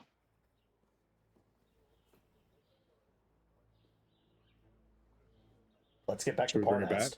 Let's go back to Parnast. Yeah, let's bring it Yeah, back we to gotta Parnast and go free the back with village. it, right? Yeah. Okay. So as you go back to Parnast, you go back to the mechanical device. You set it all back up. You do all your various things because I'm not going to make her any roll for that. You know where it needs to go. Again, the hand appears, comes up, its hand there. What are you guys going to do? You know, before we stuff that in there, I'm gonna just take a quick pause and ask our real, like, smart Arcana guy to, like, just Yeah. wiki magic thing. Let's wait for Brain Guy to come back. Even adventurers have to go potty. You know what I mean? Like, yeah. We were a day and a half away from Parnast, right? Yeah, it's got a day and a half to go back, yeah. So we would have gotten a long rest on the way back. Yeah, of course you would. Just want to make sure that all of my spells So we are don't back feel at any this stronger? Not until this next little bit. It's more of a, all my HP is back, all of my spells are back. I remember every time you ask that question, I put it back a session. I didn't specifically ask the question. What I was asking for is. But you implied. You heavily implied. Before we do this, I'm also casting my Eldritch Cannon again. I've taken a long rest. All right, cool. Yeah, you have a creating long that. rest. You have all your spells and all that back. And everybody has 10 temp HP if you didn't have Okay, it already. I So just you want to get make back- it clear that when I let go of this thing, that I hand it to Zora to hand to Pleat. Because Zora grabbed this thing. As soon as we get there and I'm done holding this hot potato, I want to give it back to Zora. Yeah, so like a day later, is this thing chill again? Nope. Oh, so it's a nuclear weapon. Got it. Noted. No, Yeah. Tim, you're going to put it It's in the there. demon core. It's in the demon hand. core. All of a sudden, Zora just goes, "Does anybody else taste iron? Tastes like a battery." All right. So I look at Pleep and I go, "Hey, before I throw this thing in the hand, can you just Arcana whatever magic-y stuff you do and make sure?" Yeah. I would have done that earlier. Okay, yeah, it's roll your Arcana. It's 17. Yeah, this is beyond you. You've looked at this and it's like you are just in awe of who or what created this. I don't know. I'm not Okay, sure. cool. I guess I'll just slap it on in there then. Okay, so as you put the orb in place, you hear a click that echoes around the chamber. A deep rumbling vibration shakes. Shakes, and the whole observatory starts to shake. As you look up and you look around, all the sandstone that's around you starts to vibrate and start to turn to sand. And then a spiral staircase starts to appear going down underneath the observatory. As you follow the stairs, every few steps you have to wait for a few minutes whilst the next ones start to form underneath you as you start to go around. As you enter the bottom, you see what seems to be another golem in front of you, but this one's inert, with both his hands out, and inside there is a crystal, roughly the size of a human skull. Its structure jagged like lattice of pulsating blue and silver veins, like frozen lightning captured in glass. A faint hum of power resonates through the chamber. It grows stronger as you approach. The air around it feels unnaturally heavy, thick with the presence of deep, ancient magic. As you start to approach it, in each of your heads, you hear a saying: Skyborn, be bound. Breathborn, be tamed. As the Titans fell, so too shall the wings of ruin. As if the memories of the creator still linger in this chamber. Who Rebound. wishes to pick up Breathborn be tamed as the Titans fell, the wings run. It's the same saying that they said before. Yeah, Yeah, yeah, Just to be yeah. clear, this is a crystal skull. No, it's a crystal lattice of blue and silver veins, like frozen lightning captured in glass. Hell yeah. This is Pleep energy all over it. Yep. Okay, as you pick it up, Pleep, Yep. you get this as an additional attuned item. So don't worry about it. If you've got one spare, you get this one. Nice. In your head, you know this is the dragon binding crystal.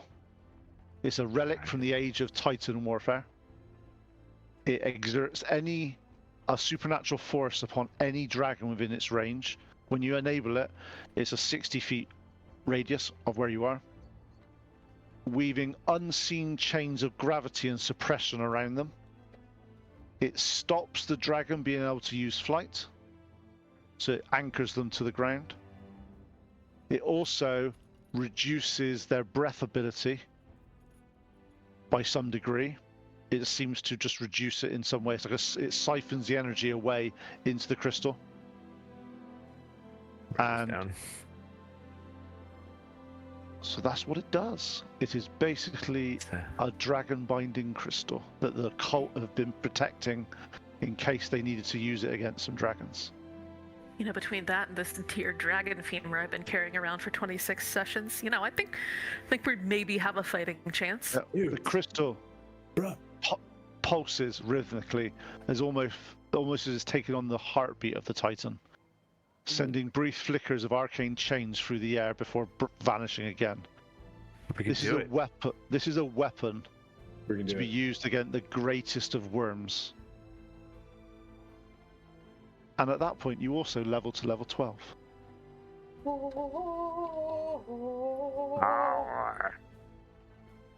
Here comes Shield Master.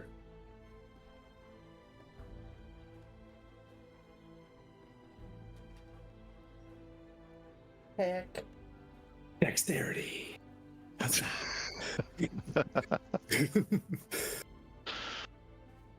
Yeah, but that's only if it does a dexterity saving check. My dragons might be doing something weird for you. Such bullshit. Pete's Dragon. That's what we're gonna call this episode. There's oh man. Cool. Well, we got a couple minutes left. Let's rejoice with Parnast. Okay, so Parnast, what do you guys want to do? Do you want to go back to the inn? Yeah, we have an ice. Yes. We have an ice bar, right? Fuck yeah. Yes. Let's go. Let's go do ice shots. Yes. Yeah. Yep. Is there an ice I want to leash? high five everybody. Just be like, dudes, look at us. Look at us. Like Paul Rudd. Look at us. Huh?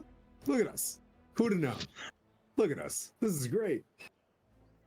You have successfully put to rest the golem of the sands. Damn, that's As so you walk- cool. As you work through, Alara, once filled with hope, looks around. The storm died. Ran out about a day and a half ago. Does that mean the desert's back to normal? Well, yeah, I think so. Yes.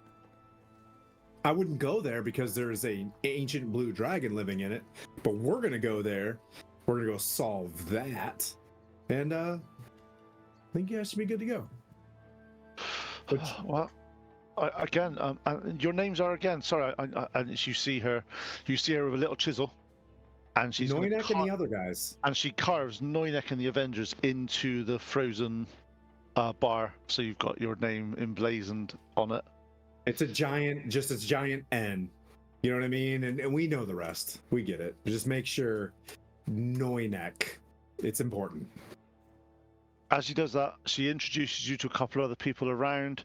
One is Roldrick. He is a dwarf in his mid-50s.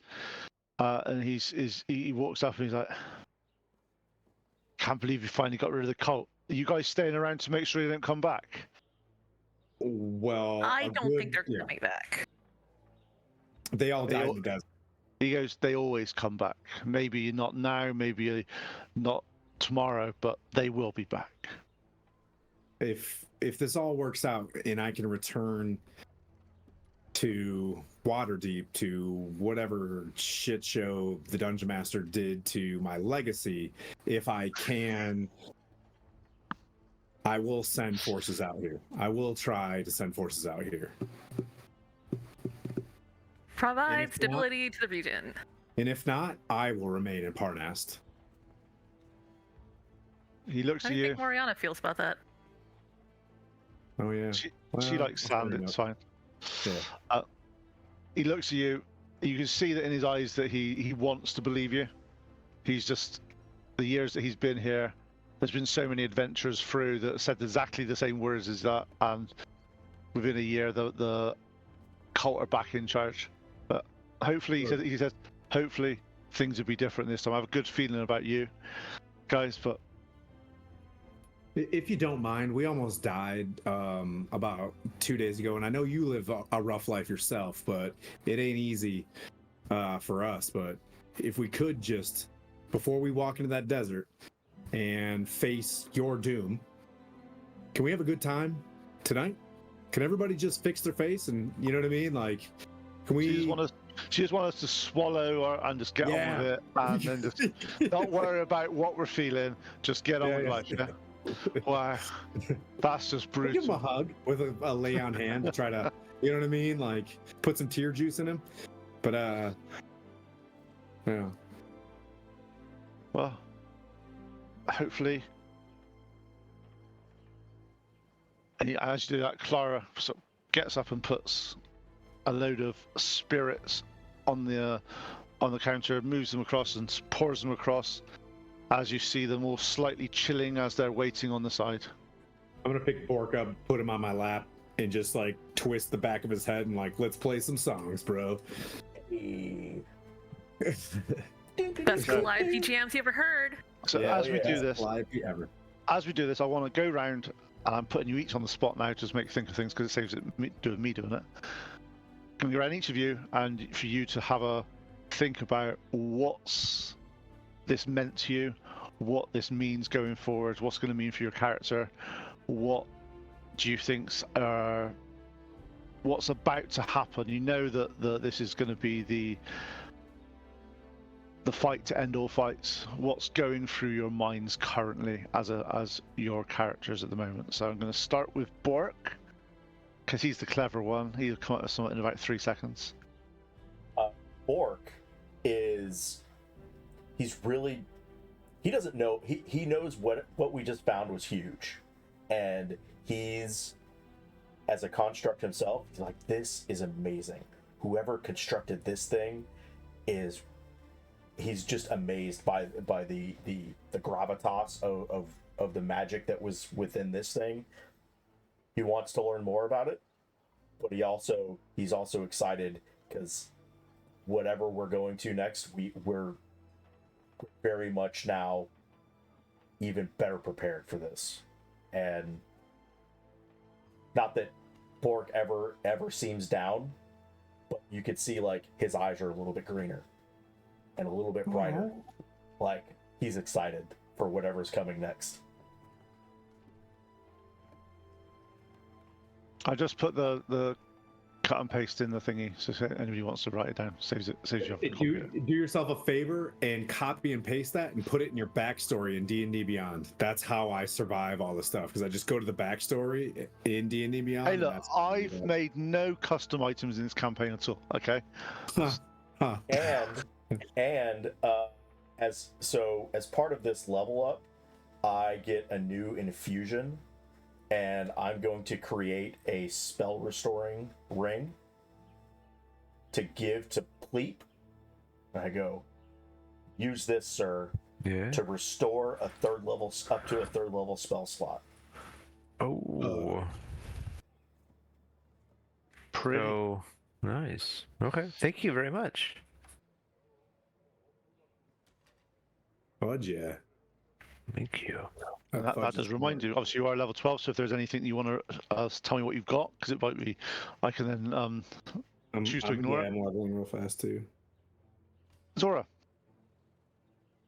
So Zora's like, man, I feel like I didn't do all that much this last one. Just smashy. It was cool watching Bork work, right? And it was neat seeing how he does his Bork protect, and she felt like this thing came over her when she leveled up. Now she can kind of get some like after observing Bork so much, she can kind of get some of that back now, which is I'm gonna have to find it.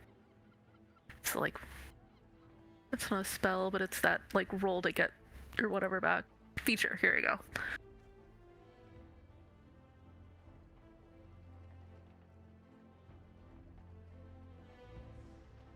Hey, I'm exactly 100 hit points. I'm exactly you can't power word kill me. I can hit you for 5 damage, then power word kill you. Yeah. I'm gonna have to figure out which one it is, but it's basically like I can roll to get like a little bit of my health back. Oh, nice. I'll load that up later, but and other than that, like just watching everybody take hits, like of course she wants to make sure that her husband makes it out alive from all of He this. didn't get any damage on him at all. Yeah, I he know didn't it was awesome. Yeah. But at the same time, like it's not just him. Like at this point in time, like everybody's her family, and she doesn't want to lose any of them. Because I got So around she's that.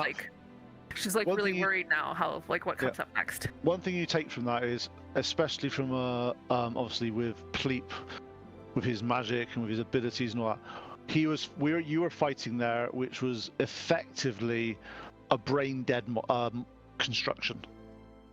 They didn't have it in them to be able to track an invisible creature that's flying above them. It just didn't work. They couldn't. That's not something they could do.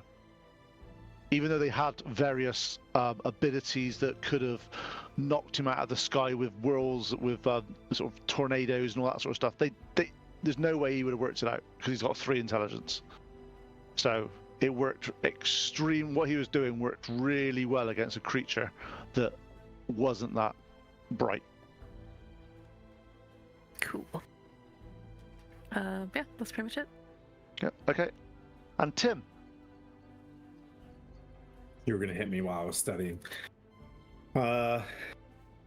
If we're sitting there on the bar with our nice cold drinks, I just want to, I just want to pull everybody into a big group hug, like put our heads down, and just like put up our, show our bracelet that we got about 120 days ago or 2 years in this campaign, and like my oath of devotion is not only to Tyr. I selected devotion because I lacked companionship, and what I have found is that I am bound and devoted to each and every one of you, and being with you is what has bound me to Tyr. My strength is from being with all of my best friends that I have ever met. I look forward to every interaction that I have with you. Every time I see you guys, it is the best day of the week. Also, look what I can do with my shield. And it's like so many deck saves. And I ruin it. I ruin the moment at the end, as I always do. Note to self: breath weapons now use some of us. Yeah, it's almost yeah. I could have taken to hit, sir, but I know what I'm up against, and I've seen what is crack-a-lackin', and I wanna not be what I wanted to be as a paladin and be the strongest, because I like deadlifts, as a mini-me. but I will adapt that and put it into the shield that I received, and earned. And I want to be able to stand behind this and my friends because I love you guys, and I'll have a secret and I'll pull my flask out and like, let's go. And thinking back on how obviously the shield you've got now and the shields you've had during your careers, this is it means a lot that this one will be obviously. And where were you given this shield? I was given this shield. This isn't the yeah. This is from the paladin that fell in not Bryn Shander, somewhere in 10 Towns. Right? This is his shield, right? Yep, it's Bryn Shander. Yeah. Well done. Congratulations. Oof. Yeah. Hey, look, if I got burned to down remember a whole these, shield to get this shield, that, yeah, right? If I got to remember this stuff, I expect you guys to. You see, and I have all of your character stuff. You see. Yeah. Okay. Yeah, nice. And Pleep. So I'm glad we got as far as we did, and able to not only stop the storm, but also gather what we need to defeat, at least have a chance in defeating Lenathon. So his outlook's much brighter now. Had a pretty bleak outlook internally. He wasn't really sharing with the group about where it was going because all the close calls that we had and fighting something so great. But now with with the Ring of Winter, as well as this crystal, right? I think we have a chance. So he's definitely happy about that. And what he wants to do after this all adventuring and all this battle is quite exhausting for his soft feathers. He wants to grab Zora and settle down when this is done, and entertain small folks telling stories, and bringing them to light and bringing joy again that he used to. That's what he's thinking. He's thinking this has been a growing experience. However, he's about done. And he's happy he was able to do it with his friends and family. But he's ready to face it. Well, whichever the result, he's ready to face it. So, after the evening of drinks, stories, and heartfelt connections, you start to think on what's to happen next. Bork, you know the feeling inside of you now. To the northeast, to the center of the desert, 2 to 3 days travel, and that's where Lenathon's lair will be. You have to find a way of getting there. You now have an item of unprecedented power to use against this ancient dragon that should stop her being able to get away, which limits one of the greatest threats that the dragon could have, this mobility.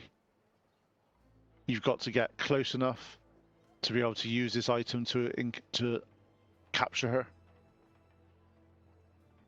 How that you do that's something that you guys have to decide. You know Lenathon. You've heard of Lenathon. You met her. You saw what she did to Harsnag and what she did to the Eye of the Allfather. That's the Drake that you will now have to face in her lair in the Ararok deserts. And next time, that will be when the dragon, hopefully when you guys start to approach the dragon and see what happens. And we'll end it there. Oof. I was totally sucked in. I wasn't even thinking about like where we go next in stream stuff. Oh my gosh. So exciting. Okay, so guys, remember when we wanted to get those like ogres out and we did the whole like Calliope playing music on the outside? What do you guys think about playing music for Lenathon? I mean, I can play Crickets? music while we're fighting if that's what you want. Yeah. Yeah, bagpipes while we're fighting, bro. Bagpipes while we're fighting. Some bird Yes. pipes. That's a we must have the pipes. I For mean, sure. I will calliope that shit the entire time playing. Can I bring back Old Bork with the I want bagpipes? to. Do it. I want to hear a Calliope version of AC/DC Thunderstruck. Hell yeah. I can do that. Maybe I Back in can do Black. that. I don't know. No, but thank you very much, guys. You did really well against that Hey, we sand got beast. 19. Let's raid into Gary Con when we got good numbers. If you can. Absolutely. Nice. Starting that now, and we'll see everybody on Wednesday. Yeah. We'll see everybody Wednesday for Nice. they're fighting their final boss. Oh my They're God. in the arena.